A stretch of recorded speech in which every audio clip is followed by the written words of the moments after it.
सुस्वागतम सुस्वागतम. आपण प्रत्येक वर्षी आपल्या बँकेचे संस्थापक स्वर्गवासी म.ह. तथा अण्णा गोडबोले यांच्या स्मृतिदिनाप्रीत्यर्थ व्याख्यानमाला आयोजित करत असतो. अशीच व्याख्यानमाला आपण मागच्या वर्षी ठेवलेली होती. त्यामध्ये अविनाश धर्माधिकारी आपल्याला व्याख्याते म्हणून लाभलेले होते. तसेच आज आपण जी व्याख्यानमाला ठेवलेली आहे त्यांच्या स्मृतिप्रीत्यर्थ त्यात आपल्याला रिझर्व्ह बँकेचे डायरेक्टर सतीशजी मराठे हे व्याख्याते म्हणून लाभलेले आहेत. थोड्याच वेळात आपण हा कार्यक्रम सुरू करत आहोत. कार्यक्रम अत्यंत माहितीपूर्ण आणि प्रत्येकाच्या नॉलेजमध्ये भर घालणारा असा होणार आहे.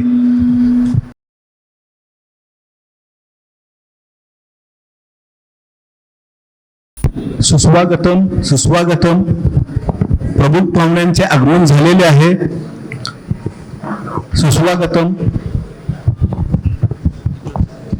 आपण प्रमुख पाहुण्यांच्या आणि मान्यवरांच्या हस्ते दीप प्रज्वलन करून घेत आहोत.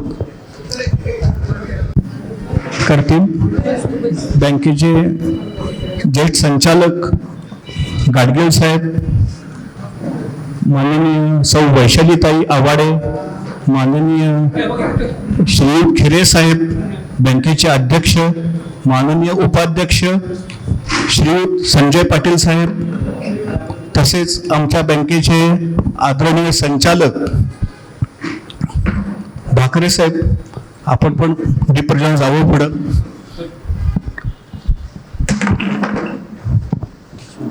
बँकेचे ज्येष्ठ संचालक एच.वाय. पाटील साहेब, आमच्या बँकेचे मुख्य कार्यकारी अधिकारी उल्हास नायक सर, या सर्वांनी दीप प्रज्वलन करावं. करंदीकर मॅडम आमच्या संचालिका आलेल्या आहेत. आठवले मॅडम आमच्या बँकेच्या संचालिका यांनी दीप प्रज्वलन करावं. आमच्या बँकेचे ज्येष्ठ संचालक मानवे सर यांनीही दीप प्रज्वलन करायला जावं.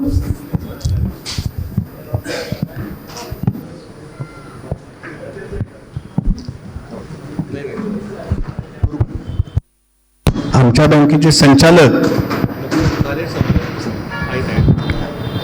श्री धोमणगावकर सर यांनी पुढं जावं. पुढं सांगितलं धामणगौड सर यांनी दीप प्रज्वलन करावं.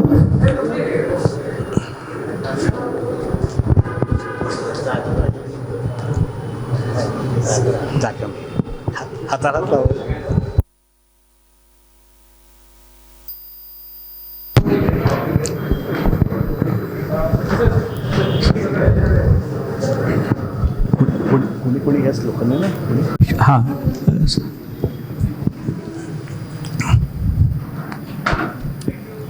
आजच्या कार्यक्रमाचे प्रमुख वक्ते श्री सतीशजी मराठे सर यांनी स्टेजवरती स्थानापन्न व्हावं. गाडगीळ साहेब यांनी स्टेजवरती स्थानापन्न व्हावं. वैशालीताई, बँकेचे अध्यक्ष श्री खिरे साहेब, उपाध्यक्ष संजय पाटील साहेब यांनी स्टेजवरती स्थानापन्न व्हावं. तसेच निपुण कोरे साहेब यांनीही स्टेजवरती स्थानापन्न व्हावं. तसेच शामराव अण्णा पाटील यांनीही स्टेजवरती स्थानापन्न व्हावं अशी मी सर्वांना विनंती करतो. आजच्या या कार्यक्रमाचे प्रमुख वक्ते मान्य सतीशजी मराठे यांचे स्वागत व सत्कार श्री गणेशराव गाडगीळ साहेब यांनी करावा अशी मी त्यांना विनंती करतो.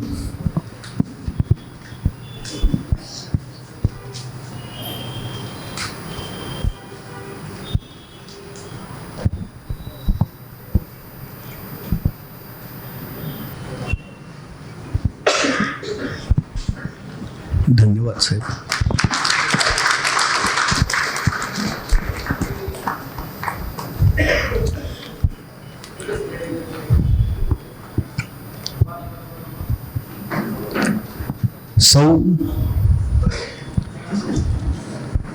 सौ वैशालीताई आवाडे यांचा सत्कार सौ करंदीकर मॅडम आमच्या संचालिका यांनी करावा अशी मी विनंती करतो.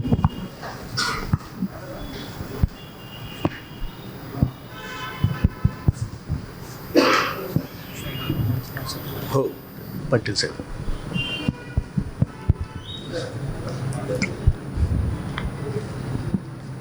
धन्यवाद मॅडम.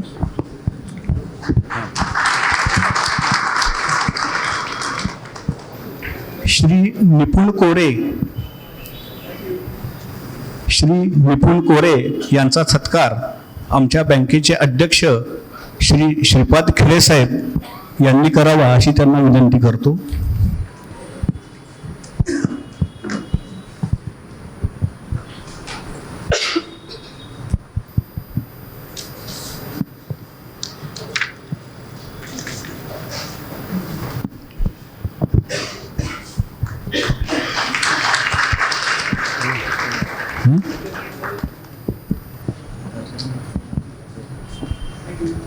धन्यवाद.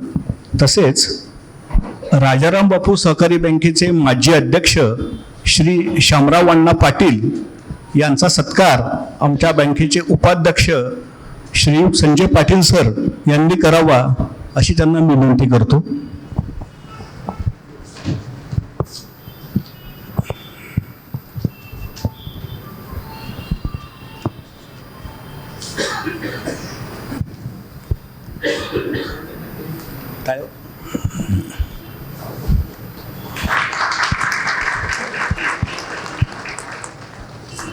धन्यवाद साहेब.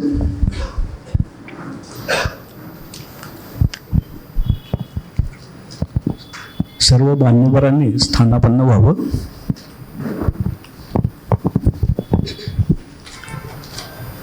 आजच्या या कार्यक्रमाचे प्रास्ताविक करण्यासाठी बँकेचे अध्यक्ष माननीय श्री श्रीपाद खिरेसो यांना विनंती करतो की त्यांनी प्रास्ताविक करावे.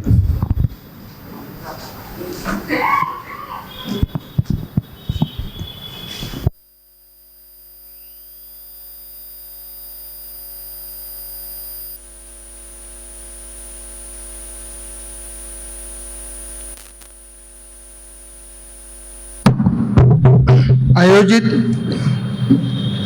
आजच्या व्याख्यानानिमित्त आपणा सर्वांचे सहर्ष स्वागत करताना मला सांगली अर्बन बँकेचा नूतन अध्यक्ष म्हणून अत्यंत आनंद होत आहे. श्री सतीश मराठे, रिझर्व्ह बँक ऑफ इंडियाचे इंडिपेंडंट डायरेक्टर यांची ओळख खरं तर या सभागृहाला करून देण्याची गरज नाही, कारण ज्यांच्या नावामुळे आपण आज सर्वजण येथे उपस्थित झाला आहात अशा सतीशजी मराठे यांचे स्वागत करताना मला मनापासून आनंद होत आहे. वैशाली आवाडे, उपाध्यक्ष महाराष्ट्र नागरी सहकारी बँक असोसिएशन, श्रीयुत निपुण कोरे, अध्यक्ष कोल्हापूर जिल्हा नागरी सहकारी बँक असोसिएशन, त्याचप्रमाणे या बँकेचे माजी अध्यक्ष श्रीयुत गणेशरावजी गाडगीळ, नूतन उपाध्यक्ष श्रीयुत संजय पाटील, राजाराम बापू बँकेचे माजी अध्यक्ष श्री शामराव बापू व बँकेचे उल्हास नाईक साहेब CEO, उपस्थित सर्व संचालक मंडळ, सांगली अर्बन बँक, त्याचप्रमाणे आपण सर्व उपस्थित सर्व बँकांचे चेअरमन, व्हाईस चेअरमन, संचालक, पदाधिकारी, मुख्य कार्यकारी अधिकारी व उपस्थित बंधू भगिनींनो, आपणा सर्वांचे आजच्या कार्यक्रमाला सहर्ष स्वागत आहे. आजच्या प्रसंगी कैलासवासी मह तथा अण्णासाहेब गोडबोले यांच्या कामाची थोडक्यात ओळख करून देणं हे माझं कर्तव्य आहे. कैलासवासी मह तथा अण्णासाहेब गोडबोले यांचा आज 30वा स्मृती दिन. स्वर्गीय महादेव तथा अण्णा गोडबोले यांनी 1935 साली फक्त 1100 रुपयाच्या भांडवलावरती सांगली अर्बन बँकेची स्थापना केली. वयाच्या 27व्या वर्षी अशी एखादी बँकेची स्थापना करण्याची कल्पना येणे ही सुद्धा आजच्या युगामध्ये थोडीशी आश्चर्यकारक व असामान्यच गोष्ट आहे. समाजासाठी आपण योगदान दिले पाहिजे ही प्रेरणा अण्णांना लोकमान्य टिळक यांच्यामुळे मिळाली. त्यांनी फक्त सांगली अर्बन बँकेची स्थापना केली असे नाही, तर पश्चिम महाराष्ट्र व मराठवाड्यातील आणखी 70 ते 80 बँका स्थापन करणे व स्थिरस्थावर करणे यात अण्णांचा मोलाचा सहभाग होता. अण्णांनी स्वतःला समाजकार्यात झोकून दिले. सहकाराबद्दल अण्णांना वाटणाऱ्या तळमळीने फक्त बँकांच्याच कामात अण्णांना रुची होती असे नाही. सहकारातील अन्य विविध प्रकारच्या संस्थांच्या कामामुळेच महाराष्ट्रात व बाहेरही अण्णांना मानाचे स्थान प्राप्त झाले. ते पश्चिम महाराष्ट्र सहकारी बोर्डाचे प्रमोटर व संचालक होते. सांगली मिरज सेंट्रल कोऑपरेटिव्ह स्टोअरचे संचालक होते. उगार शुगर वर्क्सचे ते अनेक वर्ष संचालक होते. पंचगंगा सहकारी साखर कारखाना इचालकरंजीचे ते संचालक होते. Western India Life Insurance, United Western Bank, हरिजन विद्यार्थी वसतिगृह, मेंदळे अनाथाश्रम या संस्थांचे ते संचालक होते. अशा या अण्णांच्या 30व्या स्मृतिदिनानिमित्त आयोजित बँकेच्या व्याख्यानमालेला आज सतीशजी मराठे यांच्यासारखे दिग्गज वक्ते आपल्याला लाभले आहेत. त्यांचा आजचा विषय व्हिजन डॉक्युमेंट आहे. व्हिजन डॉक्युमेंट याविषयी आज बोलण्याची आवश्यकता का निर्माण झाली याविषयी आपल्या सर्वांच्या मनात कुतूहल असेल. सध्या रिझर्व्ह बँक ऑफ इंडियाची ऑडिटसाठी इन्स्पेक्शनसाठी टीम आली की ती वेगवेगळ्या पॉलिसीज व डॉक्युमेंट्सची मागणी करते. त्यामध्ये व्हिजन डॉक्युमेंट हे एक महत्त्वाचे डॉक्युमेंट आहे. व्हिजन डॉक्युमेंट म्हणजे काय, त्याची आवश्यकता काय, तर व्हिजन डॉक्युमेंट हे संस्थेची मूळ मूल्ये काय आहेत, संस्था काय करू इच्छिते, त्यांचे सर्व स्टेक होल्डर्स यांचे एकूण दायित्व काय असेल व भविष्यामध्ये संस्था कुठे असेल, त्याचे संस्थेचे स्वरूप काय असेल व ते स्वरूप गाठण्यासाठी संस्था काय व कसे करू इच्छिते या सर्वाचे लिखित डॉक्युमेंट म्हणजेच व्हिजन डॉक्युमेंट. माननीय अण्णासाहेब गोडबोले यांनी बँक स्थापन करत असताना ठेवलेले व्हिजन एक असे होते असे माझ्या वाचण्यात आले. समाजातील मध्यमवर्गीय आणि गरीब वर्ग यांना आधार देणाऱ्या व त्यांच्यातून नवे उद्योजक निर्माण व्हावेत असे प्रयत्न करण्यासाठी नागरी सहकारी बँका या उत्तम साधन बनू शकतात. सांगली अर्बन बँक चालू करण्यासाठी माझी हीच प्रेरणा आहे असे त्यांचे म्हणणे होते. असे हे व्हिजन डॉक्युमेंट हे संस्थेच्या भविष्यातील आदर्श स्थितीचे वर्णन करते. उदाहरणार्थ माझी संस्था ही 10 वर्षांनी 10,000 कोटींचा व्यवसाय करेल व तो व्यवसाय करत असताना ते कोणाला कर्ज पुरवठा करेल, त्याच्या एकूण संस्था किती असतील व हे करण्यासाठी आमच्या बँकेच्या पॉलिसीज काय असतील याचा सर्वाचा तपशीलवार वर्णन व्हिजन डॉक्युमेंटमध्ये करता येतो. आता असा प्रश्न आहे की व्हिजन डॉक्युमेंटची आवश्यकता काय, तर ती फक्त रिझर्व्ह बँक ऑफ इंडिया मागणी करते म्हणून करायची का, तर तसे नाही. व्हिजन डॉक्युमेंट एक दिशा प्रदान करते. ते एक दीर्घकालीन उद्दिष्टांची जुळते मिळते आहे याच्यासाठी दिशादर्शक म्हणून काम करते. व्हिजन डॉक्युमेंट सर्व स्टेक होल्डर्सना म्हणजेच भागधारक, कर्मचारी, बँकेच्या बाबतीत बोलायचं झालं तर बँकेचे ठेवीदार, कर्जदार व इतर पुरवठादार या सर्वांचा विचार करते व या व्हिजन डॉक्युमेंटला समोर ठेवून संचालक मंडळ त्यांचे दीर्घकालीन निर्णय घेण्यास मदत करते. त्याचप्रमाणे संस्थेला मदत करणाऱ्या व संस्थेच्या कामकाजात आवश्यक असणाऱ्या सर्व लोकांना एक दिशादर्शक म्हणून हे व्हिजन डॉक्युमेंट उपयोगी ठरते. हे व्हिजन डॉक्युमेंट संस्थेची व्याप्ती निश्चित करते. व्याप्ती निश्चित झाल्यावर हेतू लवकर स्पष्ट होतात व चुकीचे निर्णय होण्यापूर्वीच ते ओळखले जातात व त्यामुळे जोखीमही कमी होते व दैनंदिन कामे उद्देशांशी जोडून कर्मचाऱ्यांना प्रेरणा देते. या संदर्भातील मान्य मराठे साहेबांचे विचार ऐकण्यासाठी आपण सर्वजण उत्सुक आहात, तेव्हा मी माझे प्रास्ताविक आवर्ते घेतो व पुनश्च आपणा सर्वांचे स्वागत करून थांबतो. जय हिंद, जय सहकार. धन्यवाद साहेब. आता उपाध्यक्ष महाराष्ट्र राज्य नागरी सहकारी बँक फेडरेशन सौ वैशालीताई आवाडे आपले मनोगत व्यक्त करतील.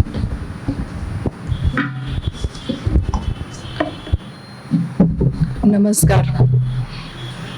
व्यासपीठावर उपस्थित सन्मान्य सतीशजी, निपुणजी, गणेश काका, आपल्या बँकेचे अध्यक्ष, नूतन अध्यक्ष, सर्वच सन्माननीय व्यासपीठ आणि आपण सर्व दिग्गज बँकर्स, आपल्या पश्चिम महाराष्ट्रातले सगळेच बँकर्स आज इथं सतीशजी आहेत, तर त्यासाठी आवर्जून आपल्याला ऐकण्यासाठी आम्ही इथं उपस्थित आहोत साहेब. बँका, सहकारी बँका आणि पश्चिम महाराष्ट्र ह्यांचं खूप आत्मीयतेचं नातं आहे असं वाटतंय. कारण पश्चिम महाराष्ट्र विकास हा सहकारातून झालेला आहे. पण आज वर्तमान काळात जेव्हा आपण विचार करतो तर सहकाराला कुठंतरी आम्हाला काळजीचे दिवस आलेत काय, असा थोडासा आमचा समज झालेला आहे. कृपया तो समज तुम्ही तुमच्या कडून आम्हाला दूर करून द्यावा किंवा आम्हाला ती ताकद द्यावी. कारण सहकार काल, आज आणि उद्या असा जर विचार केला तर भूतकाळातील सहकाराची तत्वे, मागण्या किंवा आपल्या पॉलिसीज त्याची रिक्वायरमेंट वेगळी होती. वर्तमान काळात आज एका विचित्र आणि नाजूक परिस्थितीत सहकार आहे असं आपण सर्वजणच मान्य करतो. मग त्याला कारणं खूप वेगवेगळी आहेत. मग त्याला मार्केट असू दे, टेक्नॉलॉजी असू दे, लिडरशिप असू दे, सगळ्यांनाच ही कारणं सगळ्यांनाही मान्य आहेत. पण भविष्यात आपल्याला सहकार टिकवून ठेवायचा झाला तर आपल्या स्वतःला अपग्रेड व्हायला पाहिजे. आणि सगळ्यात महत्वाचा सक्सेशन प्लॅन जो असायला पाहिजे. तरुण वर्ग सुद्धा सहकारात येणं किती गरजेचं आहे, आज आपण त्याची किती गरज आहे आज आपण अनुभवतोय.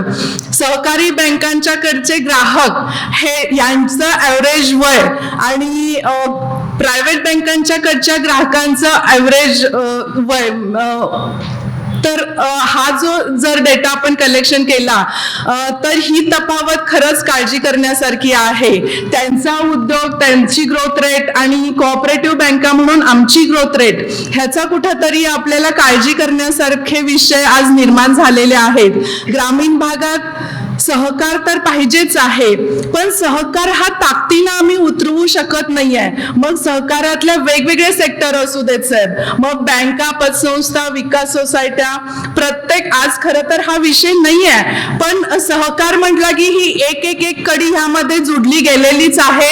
आपण सर्वजणच ह्यामध्ये कार्यरत आहोत. तर सहकाराच्या मजबूतीकरणासाठी आणि भविष्यात सहकाराची किती महत्व आहे, किती गरजेचं आहे हे सुद्धा आपल्याला विचार करण्यासारखं आहे. ही परिस्थिती आज निर्माण झालेली आहे आणि नेहमीच आमच्या बोलण्यात असतं की तरुण वर्ग सहकारापासून खूप दूर आहे आणि ग्रामीण भागात तर याचा कुठेही दुरान्वये संबंध कमी झालेला आहे असं आपण अनुभवतोय.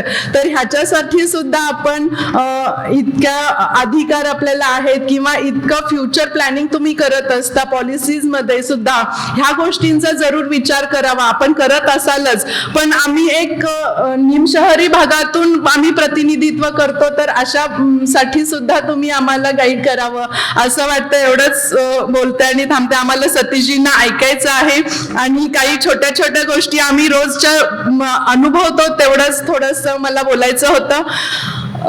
आपल्या सर्वांना आणखीन एकदा नमस्कार आणि धन्यवाद. जय सहकार.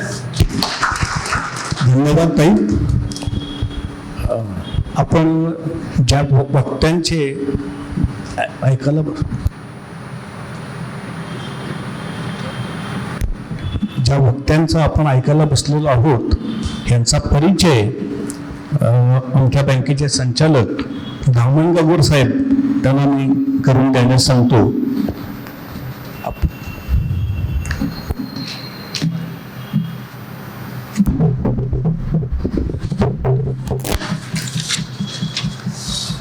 माननीय कैलासवासी स्वर्गीय महतथा अण्णा गोडबोले स्मृती दिनानिमित्त जमलेल्या सांगली अर्बन कोऑपरेटिव्ह बँकेच्या गोडबोले सभागृहात आपल्या सगळ्यांचं मनापासून स्वागत आहेच.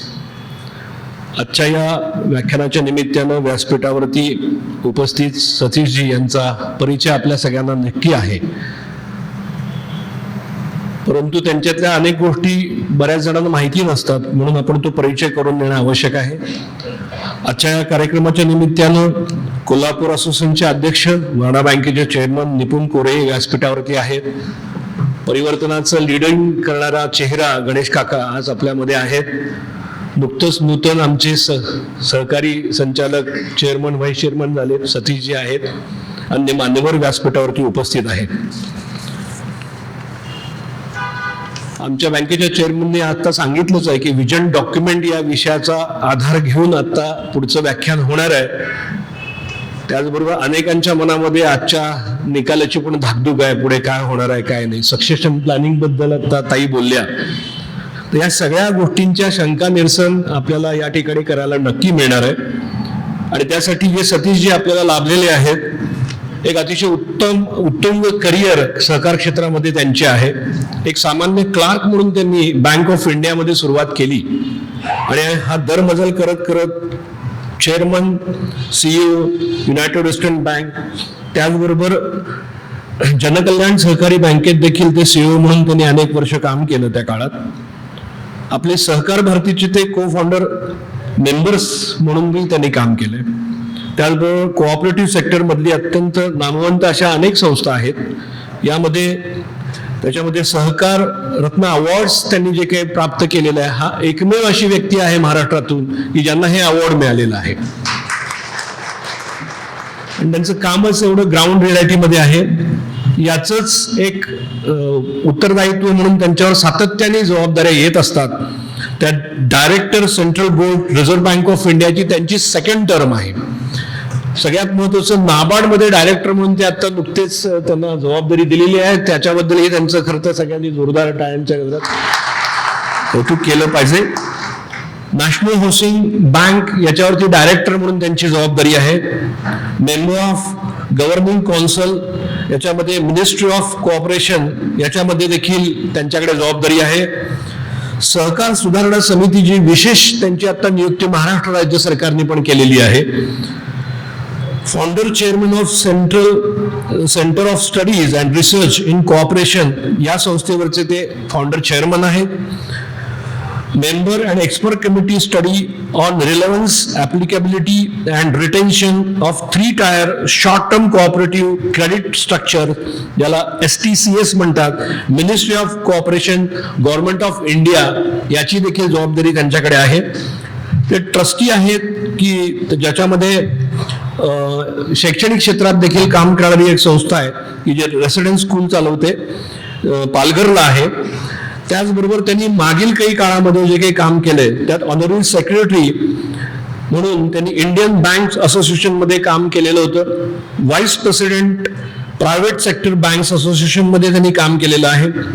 Director national cooperative development corporation NCDC मध्ये त्यांचा अनुभव आहे. Member of national level committee for drafting new national cooperative जी पॉलिसी झाली त्याच्यामध्ये देखील त्यांचा खूप मोठा उत्तरदायित्व त्यांनी निभावलेलं आहे. आणि त्यांची जी अपॉइंटमेंट आहे ती government of India ministry of कोऑपरेशनने केलेली आहे. Independent director Indian institute of insolvency professionals म्हणजे ICAI या संस्थेवरती त्यांनी काम केलेलं आहे.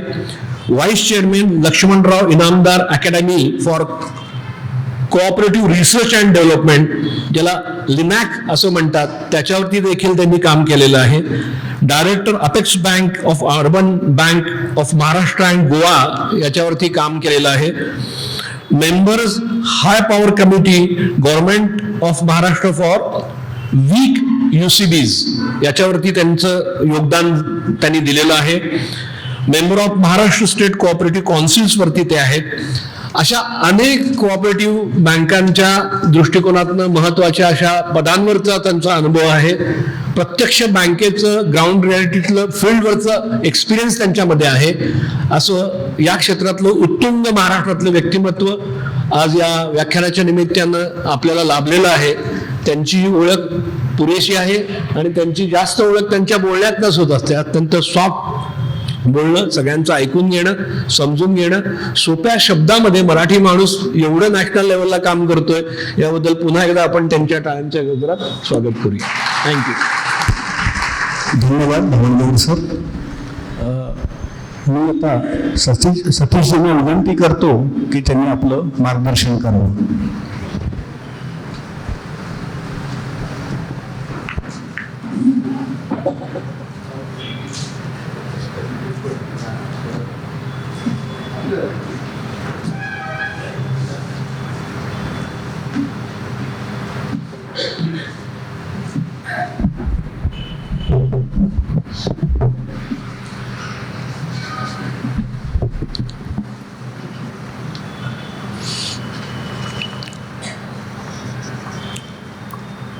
महाराष्ट्र अर्बन बँक फेडरेशनच्या उपाध्यक्षा वैशालीताई, कोल्हापूर जिल्हा असोसिएशनचे अध्यक्ष निपुणदादा, सांगली अर्बन बँकेचे आजी आणि माजी अध्यक्ष उपाध्यक्ष, सांगली अर्बन बँकेचे CEO नाईक साहेब, समोर उपस्थित असलेले विविध बँकांचे अध्यक्ष, संचालक, CEO आणि उपस्थित बंधू भगिनींनो,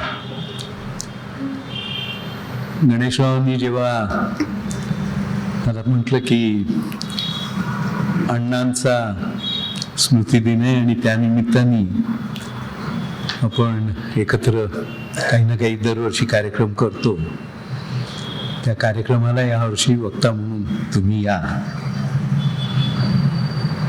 मला खरं म्हणजे 77-78 आठवलं. सहकार भारतीची सुरुवात व्हावी, अशा प्रकारची एक अखिल भारतीय ऑर्गनायझेशन व्हावी, हे खरं अण्णांचं स्वप्न होतं. आणि त्याकरता ते भरपूर प्रवास करत असत. आणि माझी त्यांची थोडीशी ओळख होती, पण जास्ती नव्हती. ती सहकार भारती एकदा सुरू करायचं याची जेव्हा चर्चा सुरू झाली त्यावेळेला अधिक झाली. मी अनेक वेळा त्यांच्याकडे त्या काळात येऊन इथे राहिलो होतो, घरीच त्यांच्या राहिलो होतो. आणि त्याच्यामुळे अण्णांचं एक विजन होतं की ह्या देशामधला, ह्या देशाचा विकास हा सर्वांच्या प्रयत्नातून झाला पाहिजे. आणि हा विकास हा छोट्या छोट्या असंख्य देशभर विखुरलेल्या संस्थांच्या माध्यमातून झाला पाहिजे. आणि सहकारी चळवळी त्याच्याकरता सर्वात चांगलं मीडियम आहे हे त्यांनी स्वतःच्या अनुभवातनं मान्य केलं, लक्षात आलं होतं. आणि म्हणून त्यांचा आग्रह फार होता. आणखी एक कारण होतं की 67 साली आपल्याकडचा प्लॅनिंग प्रोसेसला एका अर्थाने 2-3 वर्षाकरता स्टँड स्टील केलं होतं.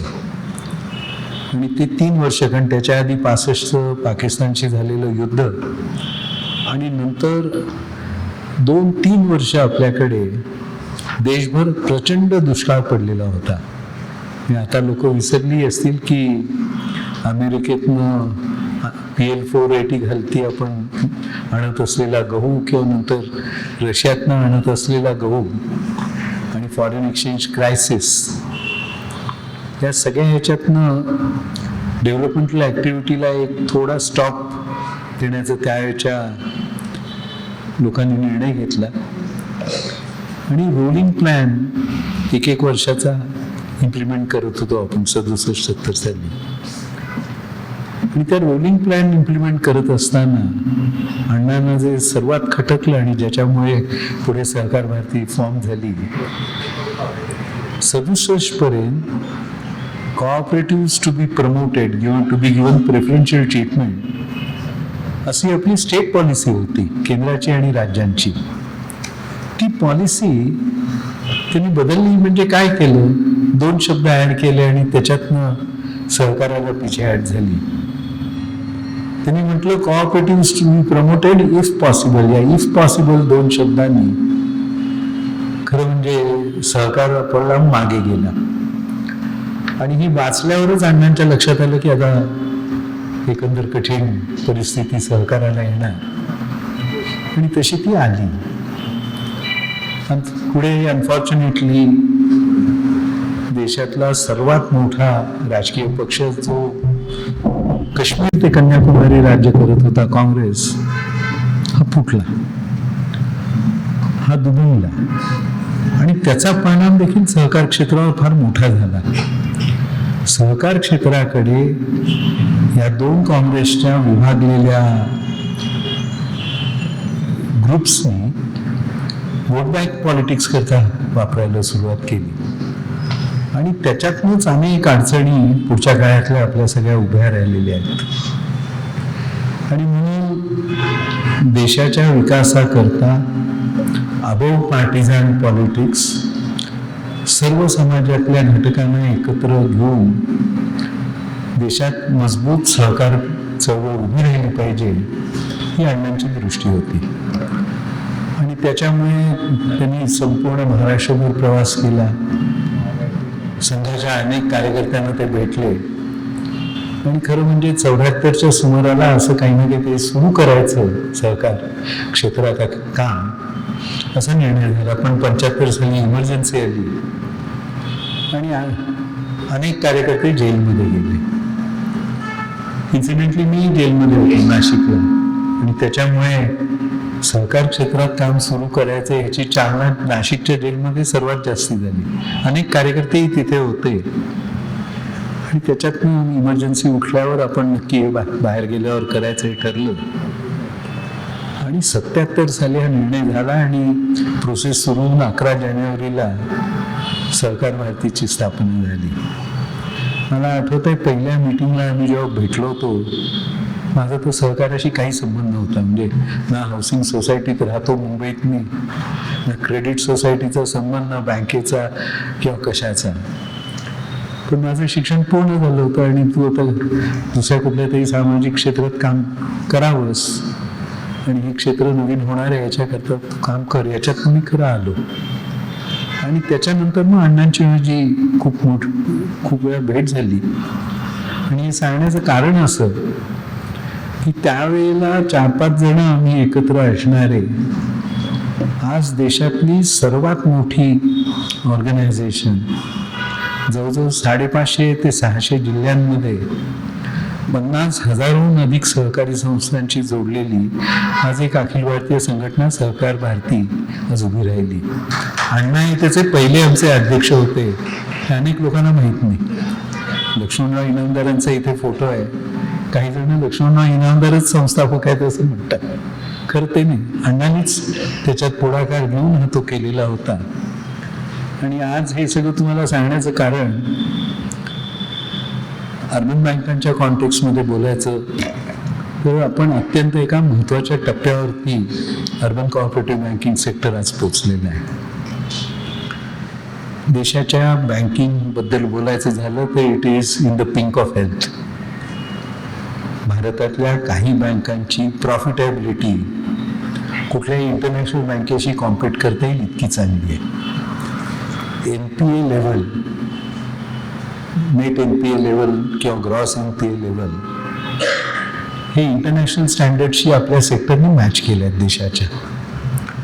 प्रोव्हिजनिंग कव्हरेज रेशो जगातलं कदाचित 3रं राष्ट्र असेल ज्याचं हायएस्ट प्रोव्हिजनिंग कव्हरेज रेशो भारताचा आज आहे. आणि कॅपिटल ॲडिक्वसी ह्याची नेहमी चिंता असायची. त्या बँकिंग सेक्टरचा आज कॅपिटल ॲडिक्वसी जवळजवळ 16 ते 18%. वेगवेगळ्या बँकांचं थोडं कमी जास्ती आहे, पण सेक्टर म्हणून खूप चांगलं आहे. आणि या सगळ्या बँका आज उत्तम पद्धतीने काम करत आहेत. एकही बँक प्रॉम्प्ट करेक्टिव्ह ॲक्शन खालती नाही, मोरेटोरियम खालती नाही. आणि अशा स्थितीत बँकिंग सेक्टर असताना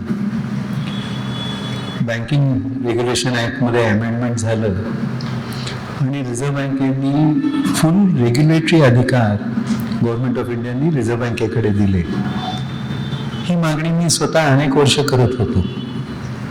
आणि अरुणजींची जेव्हा भेट झाली फिनान्स मिनिस्टर असताना तेव्हा मी म्हणायचो, ते म्हणालो सतीशजी करेंगे.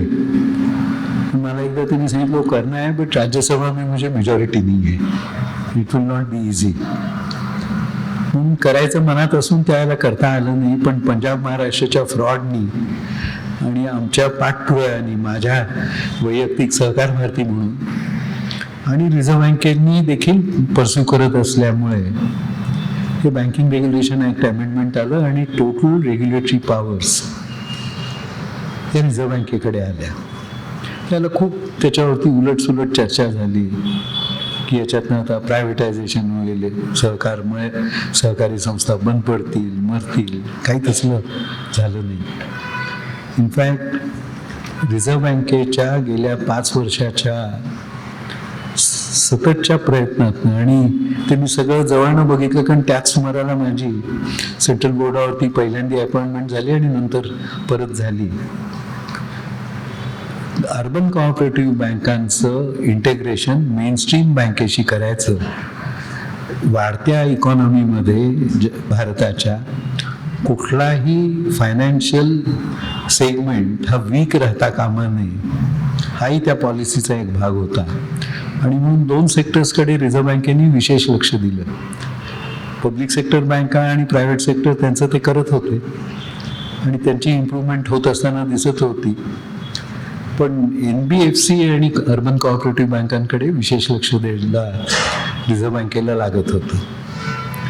पहिली 2-3 वर्ष पब्लिक सेक्टर बँकांना केंद्र सरकारने कॅपिटल पण दिलं, पण गेल्या 5-7 वर्षात 1 रुपया दिलेला नाही. They are on their own. आणि हे करत असताना बँकांची स्थिती उत्तम आज आहे असं मी म्हटलं. तशीच अर्बन कोऑपरेटिव्ह बँकिंग सेक्टरची झाली पाहिजे ही भूमिका, आणि त्याला मेनस्ट्रीम बँकिंगमध्ये इंटिग्रेट होता आलं पाहिजे. बँक ही कुठलीही असेल, पब्लिक सेक्टर असेल, प्रायव्हेट सेक्टर असेल, स्मॉल फायनान्स असेल, पेमेंट असेल, फॉरेन बँक असेल, सर्व बँकांमधनं समाजाच्या सर्व घटकांना आवश्यक त्या उत्तम सेवा मिळाल्या पाहिजेत. त्यांनी गुंतवलेले त्यांचे पैसे हे सुरक्षित असले पाहिजेत. अशा प्रकारचा एक ॲश्युरन्स कम्फर्ट हा बँकिंग सेक्टरनी समाजाला द्यायचा, तो अर्बन बँकिंग सेक्टरनी पण दिला पाहिजे. ही भूमिका घेऊन रिझर्व्ह बँकेच्या गेल्या 4-5 वर्षातली सगळी पावलं आहेत. आणि एकीकडे सुपरविजन हे कडक केलं. अनेक बँकांना या 4-5 वर्षात पेनल्टी लागल्या. पेनल्टी लागल्यामुळे त्यांचा ग्रोथ, एक्सपान्शन हा प्रत्येकाचा जवळजवळ ज्याला पेनल्टी लागली त्याला 2 वर्ष गेला. वॉर्निंग मिळाली तरी तो गेला. सायमल्टेनियसली रेग्युलेटरी कंप्लायन्सकडे खूप भर दिला गेला आणि त्याचा सर्वांचा क्युम्युलेटिव्ह बेनिफिट तुम्ही यंदाच्या वर्षीचा मार्च 25चे जे अर्बन कोऑपरेटिव्ह बँकिंग सेक्टरचे रिझल्ट्स आहेत, they are the best in 5 years. Urban cooperative बँकांचं देखील कॅपिटल ॲडिक्वसी सेक्टरचं 17-18% आहे, म्हणजे कुठेही कमर्शियल बँकांपेक्षा कमी नाही आहे. प्रोव्हिजनिंग कव्हरेज रेशो आपल्या सेक्टरचं देखील हे असंच उत्तम 70-80% रेंजमध्ये आता आलेलं दिसतं. कोणाचं थोडं इंडिव्हिज्युअल केसेसमध्ये कमी जास्ती असेल, पण as a sector we are very strong. 80% वर बिझनेस अर्बन कोऑपरेटिव्ह बँकांचा जो आहे तो आज चांगल्या रेटेड बँकांकडे आहे. मी कोणाला A मिळू दे, कोणाला B असू दे, C असू दे. C मिळाला म्हणजे ती बँक वाईट वगैरे असं मानण्याचं कारण नाही. ती फायनान्शियली साऊंड आहे, पण कुठे गव्हर्नन्सचे इश्यूज आहेत, कुठे दिलेल्या गायडन्स ज्या गाईडलाईन्स आहेत त्याच्यात थोडं डायव्हर्शन आहे, काही गोष्टी नकळत चुका झालेल्या आहेत आणि त्याच्यामुळे त्यांना C मिळालं आहे. अगदी कुठल्याही बँकेमध्ये ज्या आपल्या सगळ्या आहेत, लिक्विडिटी इश्यूच नाही आहे. त्यांना पैसे कोणी मागितले तर देता येतील की नाही हा प्रश्न नाही आहे. पण लिक्विडिटी जशी ठेवायची रिझर्व्ह बँकेने सांगितली आहे त्या पद्धतीने काही जणांनी ठेवलं नाही, म्हणून त्यांचे मार्क कमी झाले. किंवा आपल्याकडे ट्रेजरी ऑपरेशन्स आता बँका चांगलं करतात. सुरुवातीला त्यांना गव्हर्नमेंट सिक्युरिटीज, पण त्याच्यात एक नियम आहे की फ्रंट ऑफिस आणि back office should be separate. आता आपल्या बँका लहान आहेत, व्यवसाय लहान आहे, त्याच्यामुळे त्यांनी front office back office separate ठेवलं नाही. खरं म्हणजे तो चेक्स अँड बॅलन्सेसच्या कॉन्टेक्स्टमध्ये ही रिझर्व्ह बँकेची गाईडलाईन आहे. अशा छोट्या छोट्या कधी डिपॉझिट दुसऱ्या बँकेत ठेवलं तर घेणाऱ्या बँकेला तितकी परवानगी नसताना न बघता आपण त्यांच्याकडे चांगली बँक आहे म्हणून देऊन टाकलं, किंवा आपण जितकं घेऊ शकतो त्याला गाईडलाईन्स आहेत त्याच्यापेक्षा जास्ती घेतलं. अशा अनेक छोटी मोठी ज्याला आपण डायग्रेशन्स म्हणू, त्याच्यामुळे अनेक बँका C मध्ये आहेत. खरं म्हणजे त्या सगळ्या B मध्ये राहू शकतात अशी त्यांची फायनान्शियल पोझिशन आहे. मी हे सगळं सांगण्याचं कारण असं की ह्या बँकिंग सेक्टर देशाचा उत्तम चाललं आहे. अर्बन कोऑपरेटिव्ह बँकांचा मी म्हटलं तसं गेल्या 5 वर्षातला सर्वात चांगला परफॉर्मन्स यंदाच्या वर्षीचा आहे. आणि तुम्ही आता सेकंड क्वार्टर या वर्षाचे GDP ग्रोथचे फिगर्स ऐकले असतील. 8.2 आहेत. भारताची इकॉनॉमी 2014 साली ही फ्रेजाईल 5 मध्ये गणना होत असे की त्या कधी इकॉनॉमी कोलॅप्स होऊ शकेल म्हणून. आज चित्र जगातल्या लार्ज इकॉनॉमीजमध्ये फास्टेस्ट ग्रोईंग इकॉनॉमी म्हणून भारताची गणना होते. आणि ह्या बॅकग्राऊंडवरती अर्बन बँकांनी पुढे काय करावं या दृष्टीने हा विषय विजन डॉक्युमेंटचा मी सर्वांसमोर गुजरातमध्ये पहिल्यांदा मांडला. हा मांडण्याचं आणखी एक कारण आहे. रिझर्व्ह बँकेने आपल्याला आठवत असेल की विश्वनाथन कमिटी नेमली ती आणि त्यांनी अनेक स्टेक होल्डर्सकडनं भरपूर फीडबॅक घेतला आणि विश्वनाथन कमिटीने अनेक रेकमेंडेशन्स केल्या. त्या विश्वनाथन कमिटीकडे आणखी एक काम होतं. ते म्हणजे ह्या अर्बन कोऑपरेटिव्ह बँकिंग सेक्टरचं विजन डॉक्युमेंट बनवण्याचं. की रिझर्व्ह बँकेला काय वाटतं की पुढच्या 5-25 वर्षात कोऑपरेटिव्ह बँकिंग सेक्टरचा विकास कसा व्हावा, कुठे व्हावा, कुठल्या सेक्टरमध्ये व्हावा, त्याचं एक्सपान्शन कसं होणार आहे, त्याचे एंट्री पॉईंट नॉर्म्स काय असतील, व्हायबिलिटी नॉर्म्स काय असतील, रेग्युलेटरी अप्रोच कसा असेल, टेक्नॉलॉजिकल इंडक्शन किती असेल, कुठल्या प्रकारचा बिझनेस करता येईल, केला पाहिजे, असे असंख्य मुद्दे त्या विजन डॉक्युमेंटमध्ये यावे अशी अपेक्षा होती. खरं सांगायचं तर जुनं एक विजन डॉक्युमेंट होतं 20-25 वर्षापूर्वी रिझर्व्ह बँकेनेच पब्लिश केलेलं. पण आज ते कालबाह्य झालं. It is redundant. त्याचा आजच्या परिस्थितीशी कुठे कॉन्टॅक्ट राहिलेला नाही. रिझर्व्ह बँकेचं विजन काय हे आहे माझ्या विजन डॉक्युमेंटमध्ये नाही. पण आपणच एक पाऊल पुढे जाऊ अर्बन बँकिंग सेक्टर म्हणून. आणि आपण काय करणार आहोत, आपण काय केलं पाहिजे, अशी खूप अनेक बँकांशी, संचालकांशी, MDशी भेट होत असते. त्या ह्याच्यातनं विषय येत असे की काय करायचं. आणि काय करायचं म्हणत असताना बऱ्याच वेळा असं लक्षात आलं बोलताना की आम्हाला मोठं व्हायचं आहे, वी वॉन्ट ग्रोथ. आणि ग्रोथ म्हणजे काय, तर आम्हाला ब्रांचेस पाहिजेत. आणि मग मी विचार करायला लागलो की काय ब्रांचेस 4 मिळाल्या कोणालाही म्हणजे खरंच ग्रोथ आहे का? It is only one part of the growth. It's an important part. पण branch expansion is not the only way of growth. आज ज्या प्रकारची जगात टेक्नॉलॉजी आहे, भारतात आलेली आहे, त्याच्यातनं branch is not the only way to grow. हेही चित्र आपल्यासमोर सर्वांच्या समोर येण्याची गरज आहे असं मला वाटलं. आणि म्हणून आपल्या अनेक अँगल्समधनं विचार करत साधारण 3 आठवड्यापूर्वी गुजरात चेंबर ऑफ कॉमर्स हा गुजरातमधला अत्यंत एक प्रथित यश चेंबर ऑफ कॉमर्स आहे, त्यांनी आणि south Gujarat association of urban cooperative banks यांनी सुरतमध्ये एक मोठी कॉन्फरन्स घेतली होती. 400 डायरेक्टर झाले होते सगळे मिळून वेगवेगळ्या ठिकाणचे. त्यांनी आधी सांगितलं होतं की मोठ्या प्रमाणावर होणार आहे आणि तुम्ही हा सेक्टर गुजरातमधली जी अर्बन कोऑपरेटिव्ह बँकिंग सेक्टर आहे, it is the best in the country.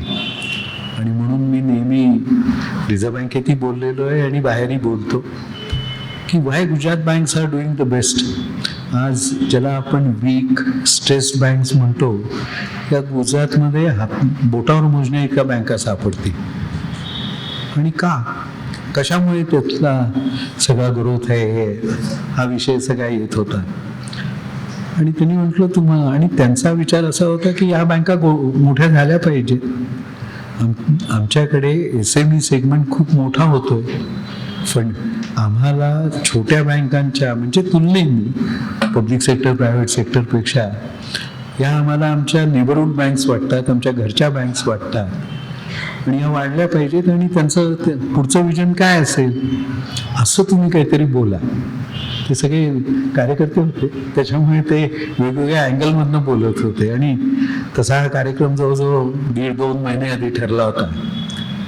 त्याच्यावेळी मी ते म्हणाले नाही, तुम्ही ह्या दृष्टीने तो विषय तिथे मांडा. आणि म्हणून विजन डॉक्युमेंट आज economy is doing fine, banking sector is in the pink of health. 5 वर्षात नव्हता इतके चांगले रिझल्ट अर्बन बँकांचे आत्ता आहेत. आणि महाराष्ट्राच्या कॉन्टेक्स्टमध्ये सांगायचं झालं तर देशातलं हे पहिलं राज्य आहे ज्यांनी विकसित महाराष्ट्र 2047चं डॉक्युमेंट पब्लिश केलं. आणि त्यांनी आता कसं ते इव्हॉल्व्ह होतं, काय काय डेव्हलपमेंट्स होतात हे आपल्याला दिसेल.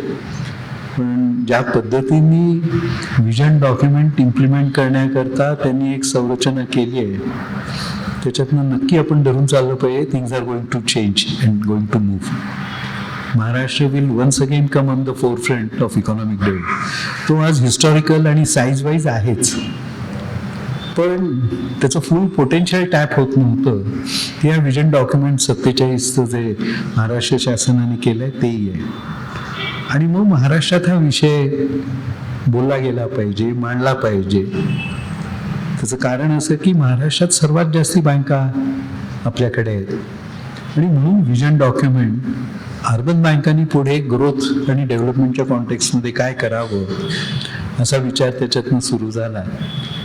तो आज इथे मी थोडक्यात आपल्या समोर मांडणार आहे. त्या विजन डॉक्युमेंटची कॉपी मी नाईक साहेबांना म्हटलंय, आलेल्या सगळ्यांना नंतर तुम्ही व्हॉट्सॲप किंवा मेल करा, कारण मी दिली आहे कॉपी आणि ती इंग्लिशमध्ये आहे. कारण अन्य राज्यांमध्ये देत असताना इंग्लिशच आज देखील अधिक उपयुक्त पडतं आणि रिझर्व्ह बँकेत इंग्लिशच जास्ती नाही तर ते करून घेतात ट्रान्सलेशन कुठल्याही भाषेत दिलं तर, but they need text its own time. त्याच्यामुळे इंग्लिशमध्येच हे केलेलं आहे. आणि म्हणून अर्बन कोऑपरेटिव्ह बँकांनी रिझर्व्ह बँक काय काय सांगायचं असेल ते सांगत राहील.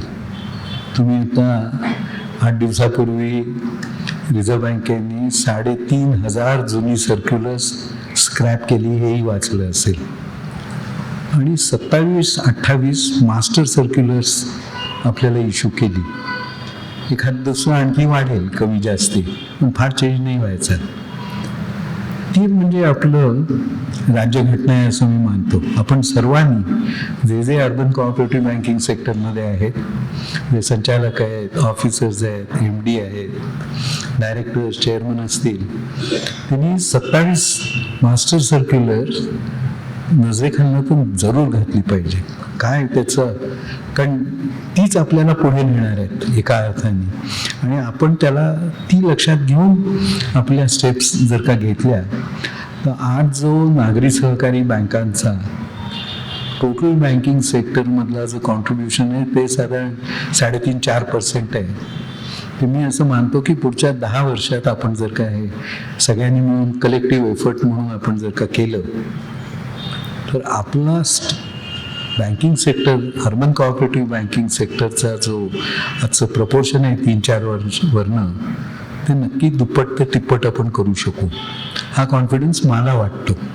आणि हा आज सगळ्या बदललेल्या परिस्थितीत ज्यांचे सॅफ निघाले, AID निघाले, अशा खूप बँका आहेत महाराष्ट्रातल्या, मोठ्या बँका आहेत, त्याही त्या मधल्या काळात अडचणीतनं गेल्या, त्याच्यातनं त्यांनी खूप अनुभव घेतले आणि now they are points for growth. अशा बॅकग्राऊंडवरती हे विजन डॉक्युमेंट म्हणून केलं आहे. विजन डॉक्युमेंट तसं म्हणायचं झालं तर एकंदर 10 मुद्दे त्याच्यात एकंदर घातलेले आहेत. विजन डॉक्युमेंट हे सर्व बँकांनी जरूर केलं पाहिजे आणि ते जरूर कशा करता करायचं तर आम्हाला आमची बँक कुठे न्यायची आहे 10 वर्षांनी, आम्हाला दरवर्षी ब्रांचेस काढायचे आहेत हे त्याचं उत्तर नाही आहे. तर where do we want to position our selfs, काय अँगल आपण त्याच्यात विचार केले पाहिजे. तर त्याच्यात मी सुरुवात अशी केली आहे त्या वाक्याची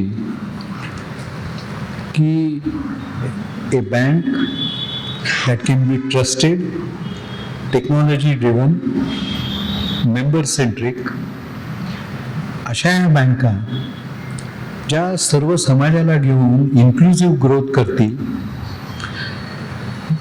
जो आपल्या समाजातला फायनान्शियली लोअर स्टार्ट आहे त्याला फायनान्शियली एम्पॉवर करतील आणि सायमल्टेनियसली भारताने जे सस्टेनेबल डेव्हलपमेंट गोल्स 2030 पर्यंत आपल्याला अचीव करायचे आहेत, ते सस्टेनेबल डेव्हलपमेंट गोल्स अचीव करण्याकरता आपण प्रयत्नशील राहू, हे विजन डॉक्युमेंटचं कोर वाक्य म्हणून केलं आहे.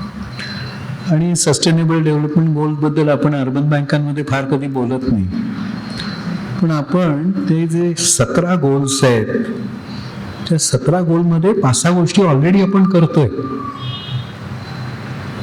जो फायनान्शियली आर्थिक त्याला बळ देण्याचं काम आहे हे आपण खूप मोठ्या प्रमाणावरती ऑलरेडी करतोय, म्हणजे फंडिंग द अनफंडेड म्हणतात तसं, किंवा एम्प्लॉयमेंट आणि डायरेक्ट आणि इनडायरेक्ट एम्प्लॉयमेंट आणि इन्कम अर्निंग अपॉर्च्युनिटीज वाढवाव्यात याच्याकरता ऑलरेडी आपण प्रयत्न करू. पर्सनल लोन्स जी आपण दिली ती सोडून देऊ एक वेळ, ती कन्झम्पशन लोन्स होती म्हणून, पण इतकी असंख्य आपण सर्वांनी मिळून लोन्स दिले आहेत की ज्याच्यामुळे डायरेक्ट, इनडायरेक्ट आणि इन्कम अर्निंग अपॉर्च्युनिटीज खूप मोठ्या प्रमाणावरती वाढल्या. परत आपण अशा सेगमेंट करता सर्व्हिसेस देतोय जो खरं याच्यापासून सहज त्याला दुसरीकडे गेला तर सर्व्हिसेस मिळतील, फॅसिलिटीज मिळतील अशी शक्यता नाही. त्याच्यामुळे आपण खूप गोष्टी ऑलरेडी करतोय, पण त्या रिइटरेट करण्याची गरज आहे. आणि हे म्हणत असताना मी पुढे असंही म्हटलंय की आपली सेक्टरची व्हिजिबिलिटी वाढण्याची अत्यंत गरज आहे. सगळ्यांचे ॲन्युअल रिपोर्ट्स, मी खूप ॲन्युअल रिपोर्ट्स माझ्याकडे येतात, मी वाचतोय. सगळेजण आपापल्या बँकेचं लिहितात, पण सेक्टरबद्दलही थोडं लिहिलं पाहिजे. मी म्हटलं की 80% बिझनेस हा आमचा चांगल्या बँकांकडे आहे, किंवा आम्ही आमच्या ॲडव्हान्सेस किती वाढले, पर्सेंटेजेस काय, NPA किती कमी झालं हे लिहितो, पण आमच्यामुळे डायरेक्ट आणि इनडायरेक्ट एम्प्लॉयमेंट किती वाढली, छोटे मोठे उद्योगधंदे किती उभे राहिले, हे आपल्या ॲन्युअल रिपोर्टमध्ये कोणाच्याही नसतं. खरं म्हणजे त्याचाही उल्लेख करण्याची फार मोठी गरज आहे या सगळ्या ह्याच्यातून. कारण आपल्याला जे करायचं आहे ते इन्क्लुझिव्ह ग्रोथ, लोकांचं समाजातल्या ज्याच्याकडे पैसा कमी आहे, कॅपिटल कमी आहे, अशा सेगमेंटचं फायनान्शियल एम्पॉवरमेंट आणि सायमल्टेनियसली सस्टेनेबल कम्युनिटी डेव्हलपमेंट, हे विजन आपलं मोठं टेक्नॉलॉजी ड्रिव्हन, मेंबर सेंट्रिक हे सगळं जे आहे. आणि त्यांना ॲश्युरन्स कम्फर्ट की ही बँक चांगली आहे, मी जो व्यवहार करतोय त्याच्याबद्दल मला चिंता करण्याचं कारण नाही. आपल्याकडे जे SSM किंवा इन्स्पेक्शनला रिझर्व्ह बँकेचे अधिकारी येतात ते बोलतात की ॲश्युरन्स कम्फर्ट करता तुम्ही काय करताय, विचारतात तुमचे इंटरनल चेक्स अँड बॅलन्सेस कसे आहेत, इंटरनल ऑडिटचं कंप्लायन्स तुमचं होतं का, रिस्क असेसमेंट तुम्ही तयार करून तुमची रिस्क मिटिगेशन पॉलिसी तयार केली आहे का. कारण हा इन्शुरन्स कम्फर्ट केवळ depositors, borrowers, share holders, staff याला नाही आहे, तर it is also to the regulators, it is also to higher financial institutions. आपल्याशी जे अनेक लोक व्यवहार करतात, आपण ज्यांच्याशी कॉन्ट्रॅक्ट करतो, they have to have a comfort, no I'm dealing with a good bank, I don't have to worry. हे आपलं सर्वांचं उद्देश असलं पाहिजे. आणि त्याच्याबरोबर समाजाचा विकास होणं ही त्याच्यातली महत्त्वाची भूमिका आहे. आणि मी जसं मगाशी म्हटलं की अण्णांच्या विजनमध्ये डिसेंट्रलाइज फायनान्शियल आणि इकॉनॉमिक इन्स्टिट्यूशन्स देशभरचं जाळं उभं राहिलं पाहिजे, ते आपण उभं करू शकतो, करतोय. त्याचा उल्लेख आपण सर्वांनी आपापल्या ॲन्युअल रिपोर्टमध्ये करावा असं मी मुद्दाम त्याच्यात म्हणेन. या विजन स्टेटमेंटमध्ये विजनला जोडून नॉर्मली हे आपण कसं करणार म्हणण्याकरता खूप जण मिशन स्टेटमेंट करतात. विजन स्टेटमेंट आपल्या बॅकग्राऊंडवरती, लिगसीवरती, आपल्या स्ट्रेंथ्स, आपल्या विकनेसेस लक्षात घेऊन प्रत्येकाने आपापलं करायचं आहे. हे ब्रॉड पॅरामीटर्स दिल्यात की हे आमचं विजनचं ऑब्जेक्टिव्ज आहेत. आपापल्या ठिकाणी आपण कसं करणार हे त्याच्यातलं आहे. आणि मग त्याच्या खालचं व्हिजन स्टेटमेंटमध्ये to provide all modern affordable आणि ethical banking solutions to our members. याच्यात एथिकल हा शब्द विचारपूर्वक घातला आहे. आपण करतो, महाराष्ट्राची नाही तर देशाची सहकारी चळवळीचं प्रेरणास्थान स्वातंत्र्यपूर्व काळात आणि स्वातंत्र्यानंतर हे महात्मा गांधी आणि विनोबा भावे होते. आज आपण दोघांनाही विसरलोय, त्यांच्याबद्दल कोणी आपण बोलतही नाही. आणि त्याच्यामुळे एथिकल हा शब्द त्याच्याकरता घातलाय. याच्याबरोबर आपल्याकडे एक मोठा इम्पॅक्ट झालेला तो वेस्टर्न कंट्रीजचा, त्यांच्या थिंकिंगचा, मीडियाचा, इंग्लिश मीडियाचा आहे. आपण सगळेजण आता कर्ज काढू, क्रेडिट कार्ड वापरू अशा मनस्थितीत खूप जण आलेले दिसतात. पण this is the time to promote thrift. बचत शिकवली पाहिजे, केली पाहिजे, एकमेकांना सेल्फ हेल्प मदत केली पाहिजे. आणि there should be cooperation among cooperatives. हा त्याच्यातला दुसरा मुद्दा घातलेला आहे. तिसरा म्हटलं आहे की आपण फायनान्शियल पब्लिक इन्फ्रास्ट्रक्चर देशामध्ये खूप मोठं उभं केलेलं आहे, ज्याला फायनान्शियल स्टॅक म्हणून आज उल्लेख केला जातो. आणि आपलं किती स्ट्रेंथ आहे ही G20चं जेव्हा फायनान्शियल स्ट्रीमची कॉन्फरन्स बंगलोरला झाली तेव्हा G20च्या आलेल्या देशांना आश्चर्य वाटलं होतं की हे इतकं कसं शक्य आहे. ज्या गतीने आपण पेमेंट्स करतोय, पैसे रिसीव करतोय, ज्या ईज आणि सोप्या ह्याच्यातनं आणि ॲट कॉस्ट, ज्या कमी कॉस्टमध्ये करतोय, हे मी संपूर्ण जगाला हे आश्चर्य वाटलेलं आहे. इवन डेव्हलप कंट्रीजमधल्या युरोपमध्ये इतक्या सहजतेने पेमेंटचं मेकॅनिझम होत नाही. आणि म्हणून आपण त्याच्यात पुढचं हे करण्याकरता आम्ही काय करणार, तर आपली जी डिजिटल टेक्नॉलॉजी आहे, डिजिटल इन्फ्रास्ट्रक्चर आहे, तो वापरून डिलिव्हरी, स्पीड आणि अफोर्डेबिलिटी हे लक्षात घेऊन टेक्नॉलॉजीचा आम्ही उपयोग करणार, असं त्याच्यातलं पुढचं हे म्हटलेलं आहे. फायनान्शियल इन्क्लुजन आपण केलं पाहिजे.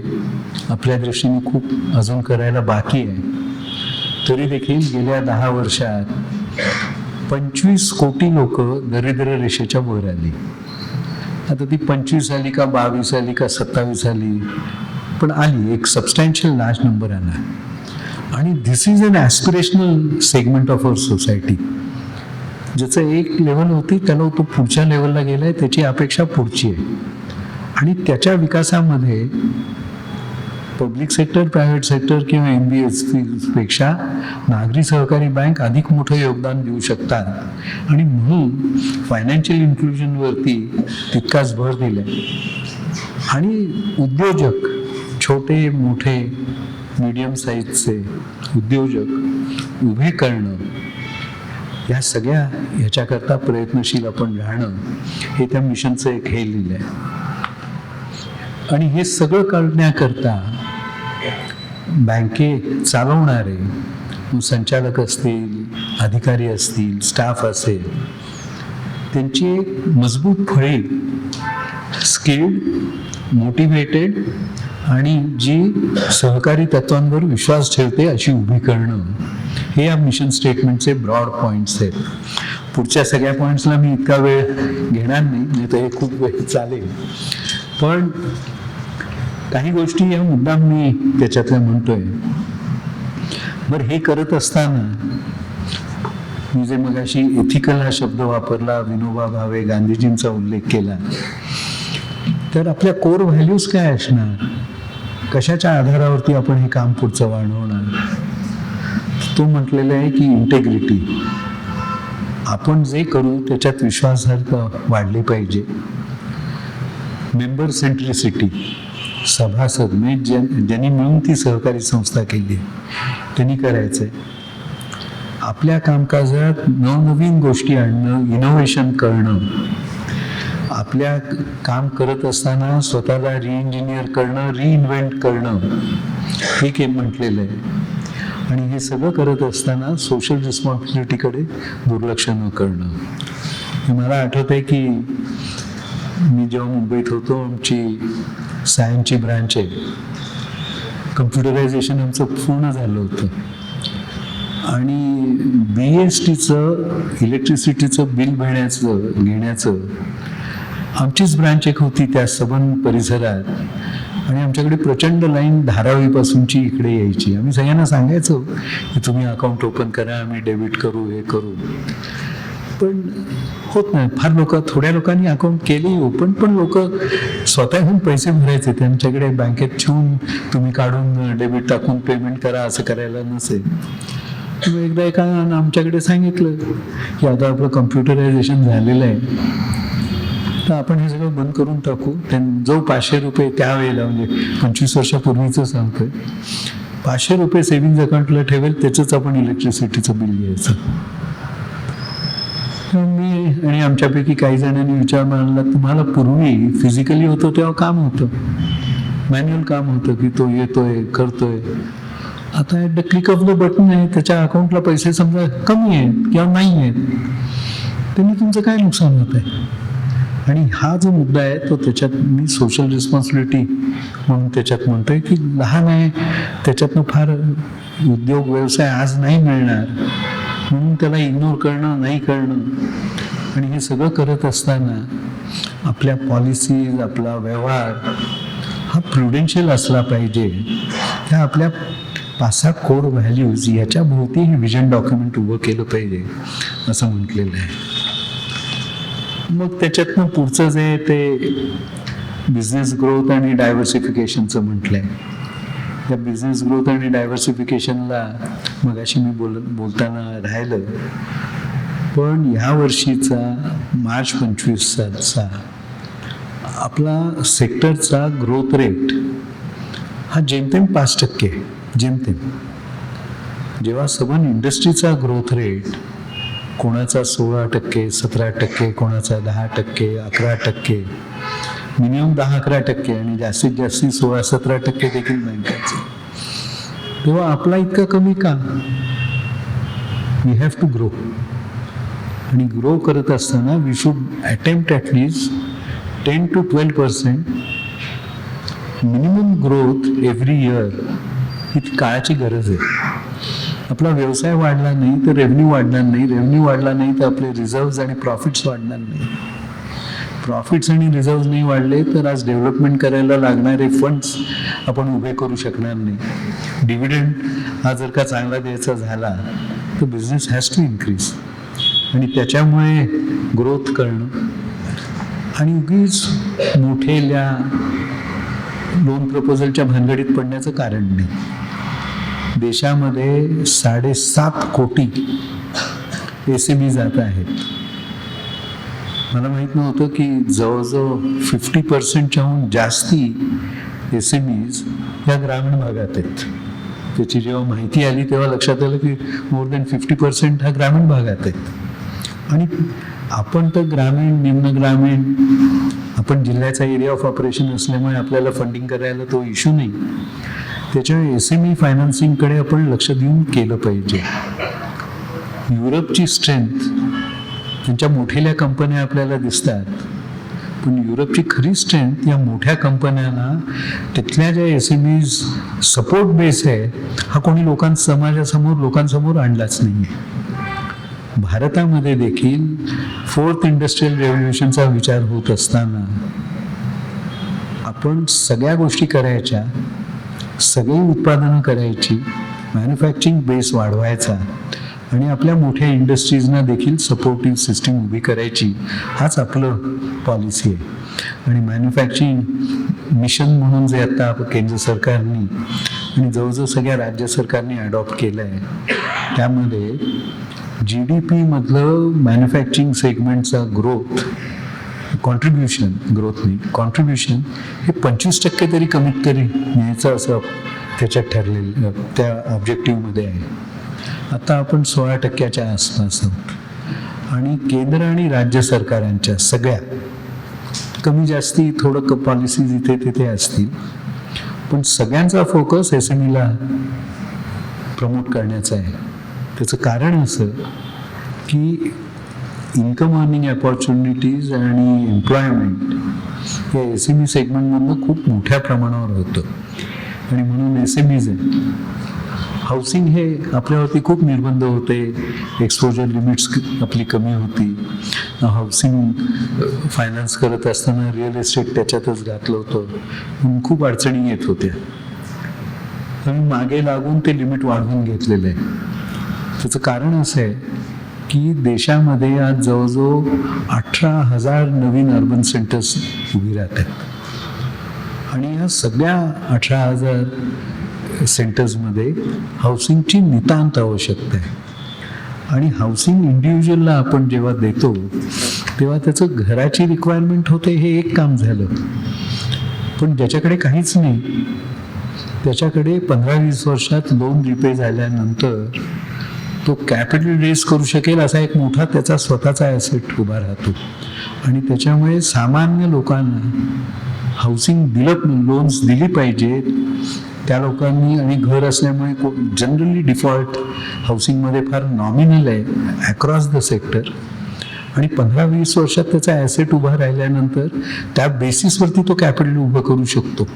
त्याच्यामुळे हाऊसिंग हे कॉन्सन्ट्रेट केलं पाहिजे. केवळ ई-कॉमर्स ॲमेझॉन यांनी चालणार नाही. रिटेल ट्रेडलाही आपण सपोर्ट केला पाहिजे. तो आपल्याकडचा एक मोठं सेल्फ एम्प्लॉयमेंटचा मेजर सेगमेंट आहे. ते बघून त्याच्याकडे आपण त्या ह्याच्यात केलं पाहिजे. आणि या रिटेल सेक्टरमध्ये पर्सनल लोन्स आहेत, व्हेकल लोन्स आहेत, वेगवेगळ्या प्रकारची लोन्स आहेत. त्याच्या मागे आपण जास्ती लक्ष दिलं पाहिजे. मोठी लोन्स 25 कोटीची 50 कोटीची आपल्याला जर का रिस्क ॲपेटाईट तेवढी असतील तर मोठी लोन्स द्यावी. पण ज्याला रिस्क ॲपेटाईट लिमिटेड आहे, म्हणजे ज्या बँकेचं 300 कोटी देखील नेटवर्थ आहे, त्याचे जर का 2 मोठे अकाउंट्स असे NPA झाले ती बँक हालेल. त्याच्यामुळे आपल्या रिस्क ॲपेटाईटच्या आधारावरती आपण मोठीली एक्सपोजर्स घ्यावी. आणि मी ह्या सांगितलेल्या सगळ्या ह्याच्यामध्ये there is a huge credit gap. आज टोटल ॲडव्हान्सेसच्या फक्त 17 ते 18% अमाऊंट ही SME सेक्टरकडे जाते. त्याच्यामुळे तो एक मोठा व्हर्जिन एरिया आहे. ज्यांना आपण ओळखतो, ज्यांना आपण माहिती आहे, अशा लोकांना जर का नीट आपण उभं केलं तर बघता बघता देशातलं चित्र बदलून जाईल. ही या सर्व्हिसेसमध्ये आहे. आणि म्हणून याच्याकडे लक्ष द्यावं. हे सगळं म्हणत असताना एरिया ऑफ ऑपरेशन देखील आवश्यकता असल्यास तो वाढवून घेतला पाहिजे. महाराष्ट्राच्या सांगलीसारख्या जिल्ह्यांनी, कोल्हापूरसारख्या जिल्ह्यांनी ही कर्नाटकच्या बॉर्डर जवळ आहेत. त्यांनी कर्नाटकचा एरिया वाढवून घेतला पाहिजे. मुंबई ठाणे हे गुजरातच्या जवळ आहे. गुजरातचा काही भाग त्यांनी जरूर वाढवून घेतला पाहिजे. दिल्ली तर चारी बाजूंनी अन्य राज्यांनीच कव्हर केलेलं आहे. म्हणून दिल्लीतल्या बँकांना जर का खरं ग्रोथ व्हायचं असलं तर आजूबाजूच्या राज्यांमध्ये जी इंडस्ट्री आहे त्याला फायनान्स करण्याकरता त्यांनी एरिया ऑफ ऑपरेशन केला पाहिजे. हा 4-5 गोष्टी आहेत. तसं त्यातला हा 4था मुद्दा होता. तसा डिजिटल ट्रान्सफॉर्मेशन फार महत्त्वाचं आहे. मग अशी जसं मी म्हटलं, तुम्ही जर का स्टेट बँकेचा आहे या वर्षीचा त्याच्या आधीच्या वर्षीचा ॲन्युअल रिपोर्ट मधलं खूप मोठं आहे, पण त्याच्यातलं डिजिटलायझेशन किंवा कम्प्युटरायझेशन टेक्नॉलॉजी ह्या विषयावरचं जर का वाचलं तर ते कुठल्या गतीने पुढे जात आहे हे आपल्याला लक्षात येईल. पुढच्या 4-5 वर्षात त्यांचा 50% बिझनेस हा डिजिटल बिझनेस होणार आहे. आणि या डिजिटल बिझनेसमधनं मी मगाशी म्हटलं तसं डिलिव्हरी, स्पीड आणि ऑप्टिमायझेशन ऑफ कॉस्ट तिन्ही ते अचीव करून they are going to grow. Bank of Baroda तेच करत आहे. त्यांचं त्यांच्या मागे थोडं आहे, पण दे आर ऑल्सो पिकिंग. आणि सगळ्या बँका आज फिनटेकशी कोलॅबरेट करत आहेत. काही बँकांनी स्वतःची फिनटेक्स उभी केली SPV म्हणून, तर काही बँकांनी फिनटेकशी कोलॅबरेशन केलं. आणि त्याच्यामुळे हे करण्याकरता आपण सगळं मी त्याचा विचार करून टेक्नॉलॉजीकडे विशेष भर दिला पाहिजे. हे सांगत असताना एक असंही मी मुद्दाम म्हणेन की हे सगळं करायला कॅपिटल नेटवर्क आपली स्ट्रॉंग लागते. आणि आज प्रिस्क्राईब जी केले जे 28 नोव्हेंबरचं सर्क्युलर आहे त्याच्यातनं 50 कोटीचा थ्रेशोल्ड लिमिट ठेवलं आहे. 50 कोटीच्या खालती ज्या बँकांचं नेटवर्क आहे त्यांना मोबाईल बँकिंग, इंटरनेट बँकिंग किंवा RTGS, NEFT स्वतः करण्याचं किंवा डिजिटली लेंडिंग करण्याचं रिझर्व्ह बँकेकडनं परमिशन मिळणार नाही. दॅट इज द थ्रेशोल्ड केलेलं आहे. त्याच्यामुळे आपण we have to be well capitalise, raise capital from time to time, plough back profits, improve reserves, हे करण्याची गरज आहे. आणि म्हणून आपल्याला जर का त्यांनी म्हटलं की नाही तुम्ही 9% कॅपिटल ठेवा, 9% करून थांबता येणार नाही आपल्याला. आपलं 11-12% कम्फर्ट लेवलला असलं पाहिजे. आणि कॅपिटलबद्दल मी एक नेहमी या सगळ्या ह्याच्यात म्हणेन की बँक चालवताना अनेक वेगळ्या कारणांनी विचार बियॉन्ड अवर कंट्रोल, एक्सपेक्टेड आणि अनएक्सपेक्टेड लॉसेस होतात. ते तुम्ही काही यू आर नॉट रिस्पॉन्सिबल जे होतं त्याला, बट इट हॅपन्स. हे जर का कव्हर करायचे असले आपल्याला तर we need a strong capital base, we need a strong network. त्याच्यातनंच आपण पुढे जाऊ शकू विदाऊट इम्पेरिंग अवर फायनान्शियल्स. मी नेहमी म्हणून कॉस्मॉस बँकेचं उदाहरण देतो. त्यांचं 100 कोटी गेले. 100 कोटी हा फार मोठा फटका आहे त्यांना, पण त्यांचं नेटवर्क 1900 कोटी होतं, त्याच्यावर ती बँक ही कधी हल्ली नाही. नीरव मोदींनी प्रचंड मोठा घोटाळा केला. अजूनही त्याचं रिकव्हरी काय असेल ते चालू आहे. पण पंजाब नॅशनल बँक 2 वर्षात बाहेर आली त्या सगळ्या ह्याच्यातून. पंजाब नॅशनल बँकेच्या बॅलन्स शीटवरती आज नीरव मोदीमुळे काय नुकसान झालं they forgotten. It's over. It is because they had a strong capital base, strong network. आणि आपल्या सगळ्या बँकांचं कॅपिटल बेस आणि नेटवर्क हे चांगलं राहिलं पाहिजे. आणि हे सगळं करत असताना आपण आपले इंटरनल कंट्रोल्स, रिस्क मॅनेजमेंट आणि कंप्लायन्सचं कल्चर हे पूर्णपणे आपण नीट सांभाळलं पाहिजे. याची फार मोठी गरज आपल्याकडे आहे. कॅपिटल रेस करण्याकरता वेगवेगळे आपल्यासमोर इश्यूज येतील. स्पेशल शेअरचा इश्यू आहे, आता अजून फायनॅलिटीने आलं नाही आहे. नॉन वोटिंग शेअर आहे, तुम्ही रेस करू शकता. आपल्या कॅपिटल कॉन्ट्रीब्यूट करणारे लोक म्हणतात तुमच्याकडे ॲप्रिसिएशन नाही आहे. त्याचं उत्तर या स्पेशल शेअर्सच्या बॅकग्राऊंड नोटमध्ये आहे की तो जेव्हा ते रिडीम करणार आहे त्यावेळेला तुमचं जे शेअरचं व्हॅल्युएशन होईल त्याप्रमाणे त्याला पैसे मिळणार आहेत. त्याच्यामुळे आपल्याकडे कॅपिटल रेस करायला वेगवेगळे माध्यमही येतील. आज हे पहिलं आलं आहे. बॉन्ड्स आपण इश्यू करू शकतो, tyre 2 bonds. Long term deposits आपण करू शकतो, सबऑर्डिनेट डेट्स घेऊ शकतो.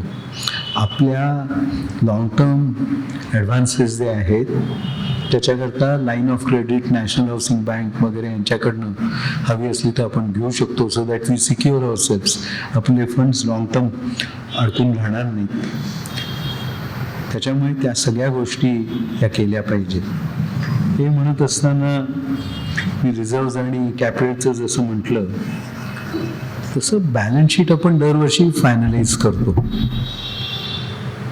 ती रुटीनली आपण करतो असं मला कधी कधी वाटतं की आमचं इतकं डिपॉझिट आहे, इतकी प्रोव्हिजन केली, 25% लागतं ते केलं, आता उरलेला प्रॉफिट. पण बॅलन्स शीट करताना काही उद्देश डोळ्यासमोर ठेवून आपण करतो का? ते केलं पाहिजे. आज फार थोड्या बँका तसं करतात. सारस्वत बँकेने आता न्यू इंडिया कोऑपरेटिव्ह बँक ही मर्ज करून घेतली. 120 कोटीचं कॅशच शॉर्टेज आहे तिथे. ते पचवणार आहेत. त्याचं कारण 2 वर्षापूर्वी त्यांनी एक वॉर चेस्ट म्हणतात तसं 125 कोटीचा एक रिझर्व तयार करून ठेवला होता. तो त्यांना आत्ता कामी आला.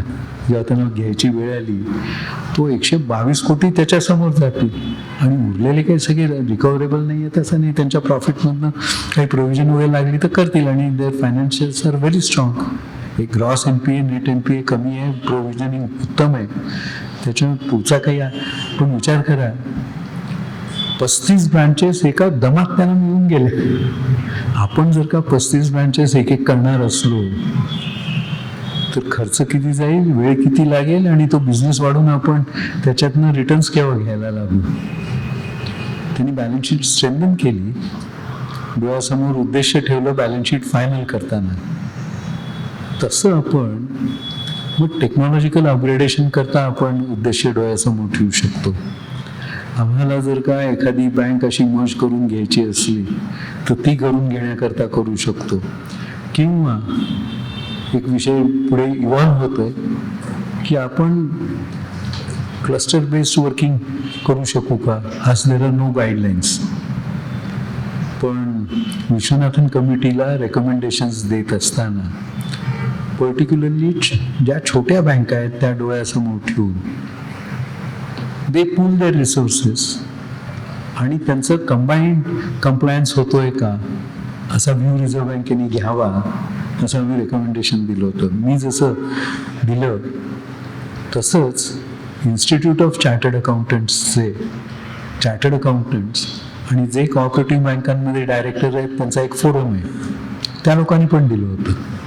आज देर आर नो गाईडलाईन्स. लगेच उद्या यातलं करता येणार नाही आहे, पण पुढच्या काळात त्याची आवश्यकता लागू शकते आणि वी कॅन ग्रो टुगेदर. आणि कॉपरेशन अमंग कोऑपरेटिव्ह जे मी म्हटलं ते त्याच्याकरता कॉन्टेक्स्टमध्ये म्हटलं होतं की टेक ओव्हर करायचं की नाही, अमलगमेंट करायची की नाही, मर्ज करायची की नाही, तो त्या वेळेला काळ ठरवेल. रिझर्व्ह बँक तुम्हाला बँक करा सांगणार नाही, सेंट्रल गव्हर्नमेंट सांगणार नाही. पण आपल्याकडे खूप लहान बँक आहेत. Will they be able to sustain आजची जी रिक्वायरमेंट आहे इन्व्हेस्टमेंटची, कॅपिटलची, मॉडर्नायझेशनची, टेक्नॉलॉजिकल अपग्रेडेशनची, ते करू शकतील का. आणि ते करू शकले नाही तर अनेक बँका आज गुजरातमधले 2-3 आणि तेलंगणातली मी 2 उदाहरणं बघितली.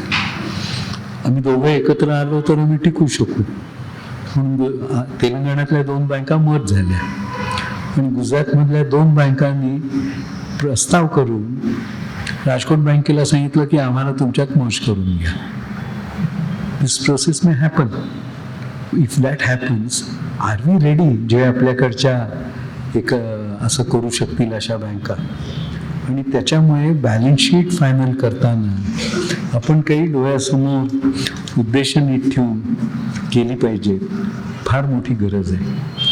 आपण बजेट करतो दरवर्षी, रेव्हेन्यू बजेट करतो, कॅपिटल एक्सपेंडिचरचंही काही करतो, पण त्याचं कॉस्ट बेनिफिट ॲनालिसिस आपण करतोय का बजेटिंग करताना.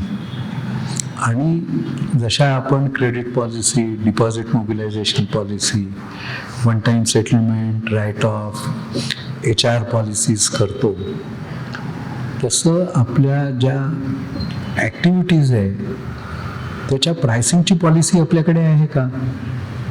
आज जवळजवळ कुठल्या बँकेकडे नाही. म्हणजे अगदी 2-4 हे लोक करतात, सारस्वत, शामराव विठ्ठल, काही ना काही ते कॅल्क्युलेशन करतात, पण पॉलिसी म्हणून नाही आहे. त्यांच्या होमवर्क जे ते करतात त्यांचं अकाउंट्स डिपार्टमेंट किंवा प्लॅनिंग डिपार्टमेंट, त्याच्यातनं ते करतात. पण आपण we need a pricing policy also. आणि before at the start of the year, looking to the situation, we should be able to decide की यावर्षी आम्हाला रिटर्न ॲडव्हान्सेसवरती किती आला पाहिजे, ओव्हरऑल इन्व्हेस्टमेंट क्लायमेट काय आहे आणि त्याच्यातनं आमच्या इन्व्हेस्टमेंटला आम्हाला किती रिटर्न येईल. ट्रेडिंग प्रॉफिट दरवेळेलाच येईल असं नाही, पण तो मिळाला तर तो किती मिळू शकू आपण आपल्या प्रोफाईलवरती. आणि हे सगळं करत असताना आमचा कॉस्ट ऑफ डिपॉझिट प्रायमरीली आणि ओन फंड्स हे फ्री असतात, म्हणून eventually cost of on funds आमचे काय आहेत हे आपल्याला ठरवता आले पाहिजे. आज सर्वात मोठा चॅलेंज जर का कुठला असला तो हा प्रायसिंगचा आहे. व्हॉलिटिलिटी खूप आहे, इंटरेस्ट रेट कट होत आहेत, इन्फ्लेशन कमी आहे, देर इज ए वॉर. आणि आपले डिपॉझिटर्स इतके वर्ष नव्हते, ते गेल्या काही वर्षात, पर्टिक्युलरली 4-5 वर्षात ते आता इन्व्हेस्टर झालेत. ते फक्त डिपॉझिट आपल्याकडे नाही ठेवत, ते आता म्युच्युअल फंडमध्ये पैसे ठेवतात. काही जण, थोडे लोक अगदी स्टॉक मार्केटमध्ये डायरेक्टली इन्व्हेस्ट करतात. काही लोक ज्यांना स्टॉक मार्केटमध्ये करता येत नाही, अमाऊंट थोडी मोठी असली तर पोर्टफोलिओ मॅनेज करायला देतात. आणि आपल्याकडचं जसं demand draft, pay order is history, तसंच रिकरिंग डिपॉझिट इज हिस्ट्री. आता लोक SIP करतात. एवढंच नाही तर आपल्याकडे फिक्स डिपॉझिटमधनं रेग्युलर दर महिना इन्कम घेणारा एक फार मोठा सेगमेंट सिनियर सिटीजनचा होता, तो आता SWP करतो. त्याच्यामुळे दिस इज अ बिग चॅलेंज. आणि हे बदलत आहे, पण बदलत असलं तरी इकॉनॉमी इज ग्रोईंग. त्याच्यामुळे कुठले रिसोर्सेस आपल्याकडे कमी होणार नाही आहेत. त्या वाढत्या इकॉनॉमीमधला मोठा शेअर, आपला जो शेअर आहे तो आपण टॅप करतोय का, त्याच्याकरता मार्केटिंग आपण इफेक्टिव्हली करतोय का, पेपरला जाहिरात दिली, TV वरती त्या स्ट्रिप्स रन केल्या, is not marketing. Person to person contact, त्याची रिक्वायरमेंट, आपण काय करू शकतो आणि त्याच्यातनं आपण लॉंग टर्म रिलेशनशिप उभी करून आपण हे करू शकू का. कस्टमर एंगेजमेंट आपली किती आहे, शेअर होल्डर एंगेजमेंट आपली किती आहे.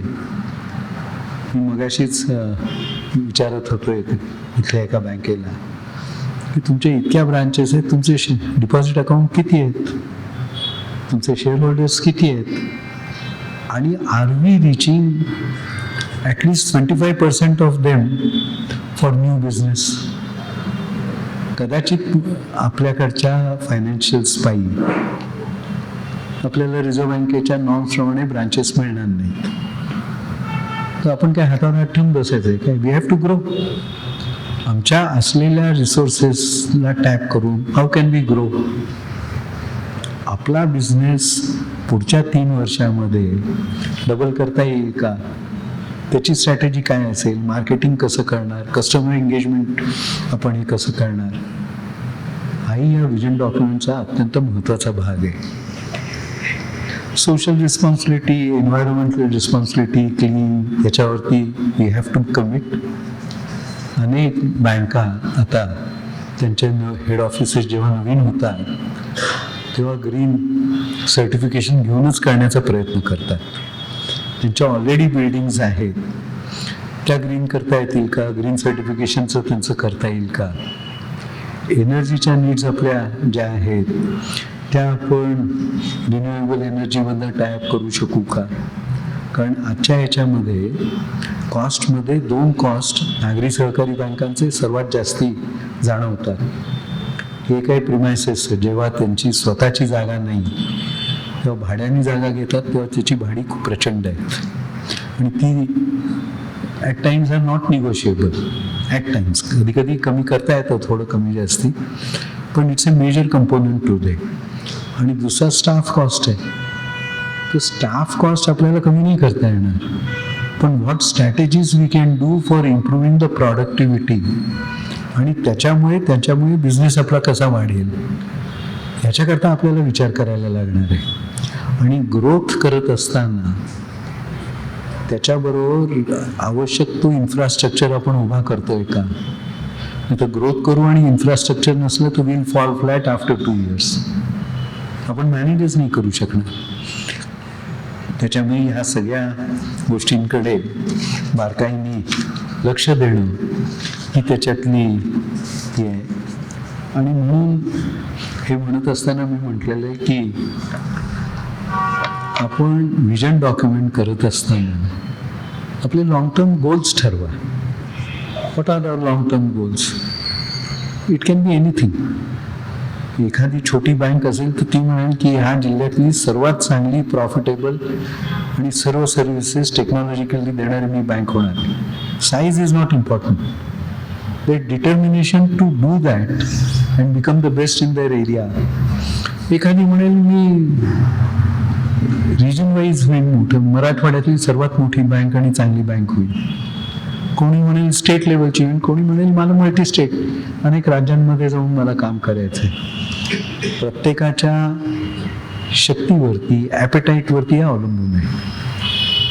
पण आपल्याला असं करता येईल का की ॲट ऑल टाइम्स आमच्या systems and processes, internal checks and balances, कंट्रोल्सच्या माध्यमातून our target is zero fraud हे लक्ष आपल्याला ठेवता येईल का?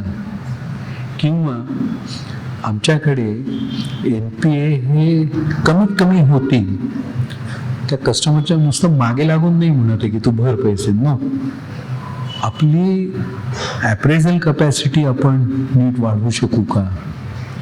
आणि त्याच्यामुळे NPA हे मिनिमल राहतील याच्याकडे आपण करू शकू का? आणि इन ए ग्रोईंग इकॉनॉमी जेव्हा सगळ्यांचे बिझनेसेस वाढत आहेत त्याला जर का नीट आपण हँडल करू शकलो तर इट इज पॉसिबल.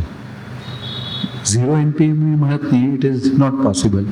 आणि आपण जेव्हा एक बँकिंग करतो there is always an inherent risk, but then how much we can minimize it is the issue. आणि हे सगळं म्हणत असताना आपलं काम चांगलं चाललंय ह्याच्यावरती आपण खूप समाधानी असतो. पण आपण आपल्या साईटच्या किंवा आपल्या मोठ्या बँकांच्या ज्या बेस्ट प्रॅक्टिसेस आहेत त्याचा आपण अभ्यास करतोय का? त्या आपण आत्मसात आपल्याकडे करतोय का? आणि आपला परफॉर्मन्स त्या इतर चांगल्या बँका आहेत त्याच्याशी आपण कम्पेअर करून where we are falling short ह्याचा आपण विचार करतोय का? हे एका अर्थाने ज्याला सोल सर्चिंग म्हणतो अशा प्रकारचं करण्याची फार गरज आहे. आणि म्हणून मी हे सगळं करत असताना एक शेवटची सजेशन नेहमी या विजन डॉक्युमेंटचं बोलत असताना म्हणतो की देशामध्ये, राज्यामध्ये अनेक आर्थिक घडामोडी घडत असतात. त्या घडामोडींकडे आपण अभ्यासपूर्ण लक्ष देतोय का? त्याच्यातून क्लू मिळेल का? आज मी सहज बोलत होतो की सांगली म्हटलं की दोन गोष्टींची आठवण नेहमी येते, एक हळद आणि दुसरी द्राक्ष. सहज बोलताना लक्षात आलं, दोघा तिघांच्या बोलण्यातनं आलं की नाही आमच्याकडे जो अकाळी पाऊस झाला आणि पाऊस वाढला जिल्ह्यातला त्याच्यामुळे द्राक्षाचं उत्पादन आणि त्याच्यामुळे बेदाण्याचं उत्पादन कमी होत आहे. हळदीला ज्या पद्धतीने आम्ही स्टोअर करायचो इथे ती पद्धत बदलली आणि वसमत आणि इतक्या नवीन सेंटर्सला हळदीची नवीन सेंटर्स उभी राहत आहेत. दिस इज अ बेसिक चेंज या जिल्ह्याच्या इकॉनॉमीमधला मी मानतोय. मी आपलं सहज बोलत होतो, मला कारण मी बेदाण्याला एकेकाळी प्लेज खाती खूप फायनान्सिंग केलं होतं म्हणून मी सहज विचारलं आता बेदाणा काय. त्याच्यातनं माझ्या लक्षात आलं आता हा शिफ्ट आपल्याला लक्षात येतोय का? आणि सांगली जिल्ह्यातला जत तालुका सोडला तर सगळ्या ठिकाणी पाण्याची ओरड आता कमी झाली आहे, चांगली आहे परिस्थिती. तर ऊसाचं उत्पादन वाढलंय. सहकारी कारखानेच नाही पण इथेनॉल बनवणारे प्रायव्हेट सेक्टरमध्ये कारखाने येणार आहेत का? बायोफ्युएल्स आपण इथे तयार करू शकणार आहोत का? ही जर का बदलले हे सांगली म्हणून हे मला मनात आलेले सगळे विषय फक्त उदाहरण म्हणून देतोय. प्रत्येक जिल्ह्यात प्रत्येकाच्या ह्याच्यात असं काही ना काही असणार आहे. त्याच्यामुळे आपण विजन डॉक्युमेंट एक 10 वर्षाचं तरी डोळ्यासमोर ठेवून करावं. ग्रोथ रेट हा 10 ते 15% कमीत कमी आपण अचीव केला पाहिजे इंडस्ट्रीच्या बरोबर. पण इंडस्ट्रीपेक्षा थोडा जास्ती आपल्याला करता येईल कारण आपला साईज लहान आहे, आपल्या ऑपरेशनल कॉस्ट कमी आहेत. आणि हे करत असताना आपण ज्याला म्हणतो तो ॲन्युअल ॲक्शन प्लॅन आपण करतोय का? आणि त्या ॲन्युअल ॲक्शन प्लॅनचा ॲट ॲप्रोप्रिएट इंटरवल्स रिव्ह्यू करून काही चेंजेस आपण त्याच्यात करतोय का. आणि की परफॉर्मन्स इंडिकेटर्स आपल्या बँकेचे आपण मेजरमेंट करण्याकरता, आपल्या अचिव्हमेंट्स खरंच ठीक आहेत ना बघण्याकरता आपण डिफाईन केले आहेत का. हे सगळं करत असताना सहकारी संस्था असल्यामुळे व्यापक संपर्क, शेअर होल्डर्स असतील, डिपॉझिटर्स असतील, या सेक्टरमधले रेग्युलेटर्स असतील, यांच्याशी आपण करतोय का, ही सगळी काळाची गरज आहे. आणि या विजन डॉक्युमेंटमध्ये मी म्हणताना असं म्हटलेलं आहे की आपण आपल्या बँकेबद्दल, आपल्या संस्थेबद्दल तर चांगलं बोलूच, जे केलं आहे, अचीव केलं आहे ते उल्लेख करून केलं पाहिजे, पण सेक्टरचंही बोललं पाहिजे. आणि सस्टेनेबल डेव्हलपमेंट गोल्समधली जी कामं आपण करतोय त्याचा उल्लेख आपण जरूर केला पाहिजे. तुम्हाला केरळमधली बँक आहे एसाफ म्हणून, ही एक फार डिफरंट ओनरशिप मॉडेल आहे. ती एक क्रेडिट सोसायटी होती, ती स्मॉल फायनान्स बँक झाली. आणि त्याचं ओनर कोण आहे? त्याचं ओनर कोऑपरेटिव्ह सोसायटी आहे. It's a very new model की private sector small finance bank own by cooperative society. म्हणून मल्टिपल ऑप्शन्स आपल्या ओनरशिप मॉडेलमध्ये आपण करू शकू का, हे सगळं म्हणत असताना महाराष्ट्राचा सहकार पॉलिसी नव्याने होते, त्याचा मी एक सदस्य आहे. आणि त्याच्यात मी त्यांना म्हटलंय की आम्हाला तुम्ही कायद्याने SPV आणि 100% ओन कंपनीज फॉर्म करण्याची परवानगी द्या. आज मल्टी स्टेट ॲक्ट, कंपनीज ॲक्टमध्ये, इंडियन कंपनीज ॲक्टमध्ये प्रोड्युसर कोऑपरेटिव्ह कंपनी करण्याची प्रोव्हिजन आहे, पण जवळजवळ कोणी कंपन्या केल्या नाहीत त्या. पण आज काळाची गरज आहे की we should be able to do it, ज्याच्यामुळे आपल्याला आवश्यक ती फ्लेक्झिबिलिटी फायनान्शियल सेक्टरमध्ये उभी करता येईल. मी परत एकदा आयोजकांचं, विशेष करून सांगली अर्बन बँकेच्या सर्व संचालक मंडळाचं, मला आज इथे बोलावलं आणि हा विषय आपल्यासमोर मांडण्याची संधी दिली, त्याच्याबद्दल त्यांचे आभार मानतो आणि माझं बोलणं पूर्ण करतो. नमस्कार. धन्यवाद मराठे सर. आपण विजन डॉक्युमेंटबद्दल सर्वांना छान माहिती दिलीत. तिच्या सर्वच बँका खूप छान उपयोग करून घेतील आणि आपलं डॉक्युमेंट बनवतील. आता मी आमच्या बँकेच्या संचालिका सौ अश्विनी आठवले मॅडम यांना आभार प्रदर्शन करायला विनंती करतो.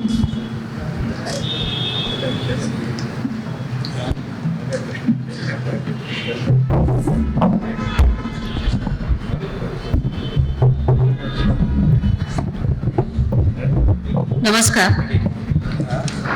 माननीय स्वर्गीय मोह तथा अण्णासाहेब गोडबोले स्मृती व्याख्यानमालेअंतर्गत आज आपल्या या ठिकाणी मार्गदर्शन करण्याकरता रिझर्व्ह बँक ऑफ इंडियाचे संचालक सतीशजी मराठे या ठिकाणी आपल्याला उपस्थित झाले आणि त्यांनी आपल्याला खूप छान पद्धतीनं आपल्याला या ठिकाणी मार्गदर्शन केलं. अगदी सहकार भारती स्थापना कशी झाली यापासून ते आपण दैनंदिन कामकाजापासून ते आपलं विजन कसं असावं काय याबद्दल आपल्याला त्यांनी उत्कृष्ट पद्धतीनं मार्गदर्शन केलं. आपण सर्वांनी या ठिकाणी नक्कीच त्याचा लाभ घ्याल असं या ठिकाणी वाटते. त्याबद्दल मी त्यांचे आपल्या सर्वांतर्फे आणि बँकेतर्फे मी त्यांचे या ठिकाणी आभार मानते. तसेच प्रमुख पाहुणे म्हणून आपल्याला सौ वैशालीताई आवाडे, उपाध्यक्षा महाराष्ट्र राज्य बँक फेडरेशन उपस्थित राहिल्या, त्याबद्दल मी त्यांचेही या ठिकाणी आभार मानते. श्री निपुणजी कोरे, अध्यक्ष कोल्हापूर बँक असोसिएशन, तेही या ठिकाणी आपल्याला प्रमुख पाहुणे म्हणून उपस्थित राहिले, त्यांचेही या ठिकाणी आभार. राजाराम बापू बँकेचे माजी अध्यक्ष श्यामरावजी पाटील साहेब या ठिकाणी उपस्थित आहेत. तसेच आपल्या बँकेचे नूतन अध्यक्ष श्री श्रीपादजी खिरे आणि संजयजी पाटील उपाध्यक्ष, आपल्या बँकेचे मुख्य कार्यकारी अधिकारी नायक साहेब, तसेच आपल्या बँकेचे सर्वेसर्वा गणेशजी गाडगीळ या ठिकाणी आपल्या उपस्थित आहेत. त्याबद्दल मी त्यांचेही या ठिकाणी आभार मानते. तसेच आपल्या सांगली, कोल्हापूर, सातारा जिल्ह्यातील आपल्या विविध बँकांमधील अध्यक्ष, उपाध्यक्ष, संचालक, पदाधिकारी या ठिकाणी मोठ्या संख्येने आपण फक्त आपल्या आव्हानाला देऊन उपस्थित राहिलात, त्याबद्दल आपल्या सर्वांचेही या ठिकाणी आभार मानते. तसेच विविध पतसंस्थांमधील आणि अन्य पदाधिकारी आपल्या या ठिकाणी उपस्थित आहेत आणि नागरिकही उपस्थित आहेत आणि आपल्या बँकेचे सर्व पदाधिकारी, कर्मचारी या ठिकाणी उपस्थित, त्याबद्दल मी त्यांचेही आभार मानते. धन्यवाद. Thank you madam. यानंतर पसायदानाचा कार्यक्रम होईल. पसायदान म्हणण्यास सुहास कुलकर्णी यांना मी विनंती करतो.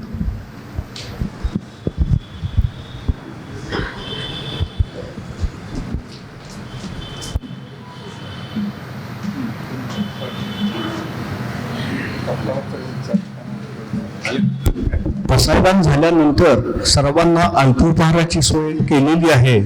त्या सर्वांनी आनंद घ्यावा, आस्वाद घ्यावा. आपल्या बँकेच्या पार्किंगमध्ये अल्पोपहाराची सोय केलेली आहे. आपण सर्वांनी पण हात जोडायला हरकत नाही. सर्वांनी एकत्र म्हणूया.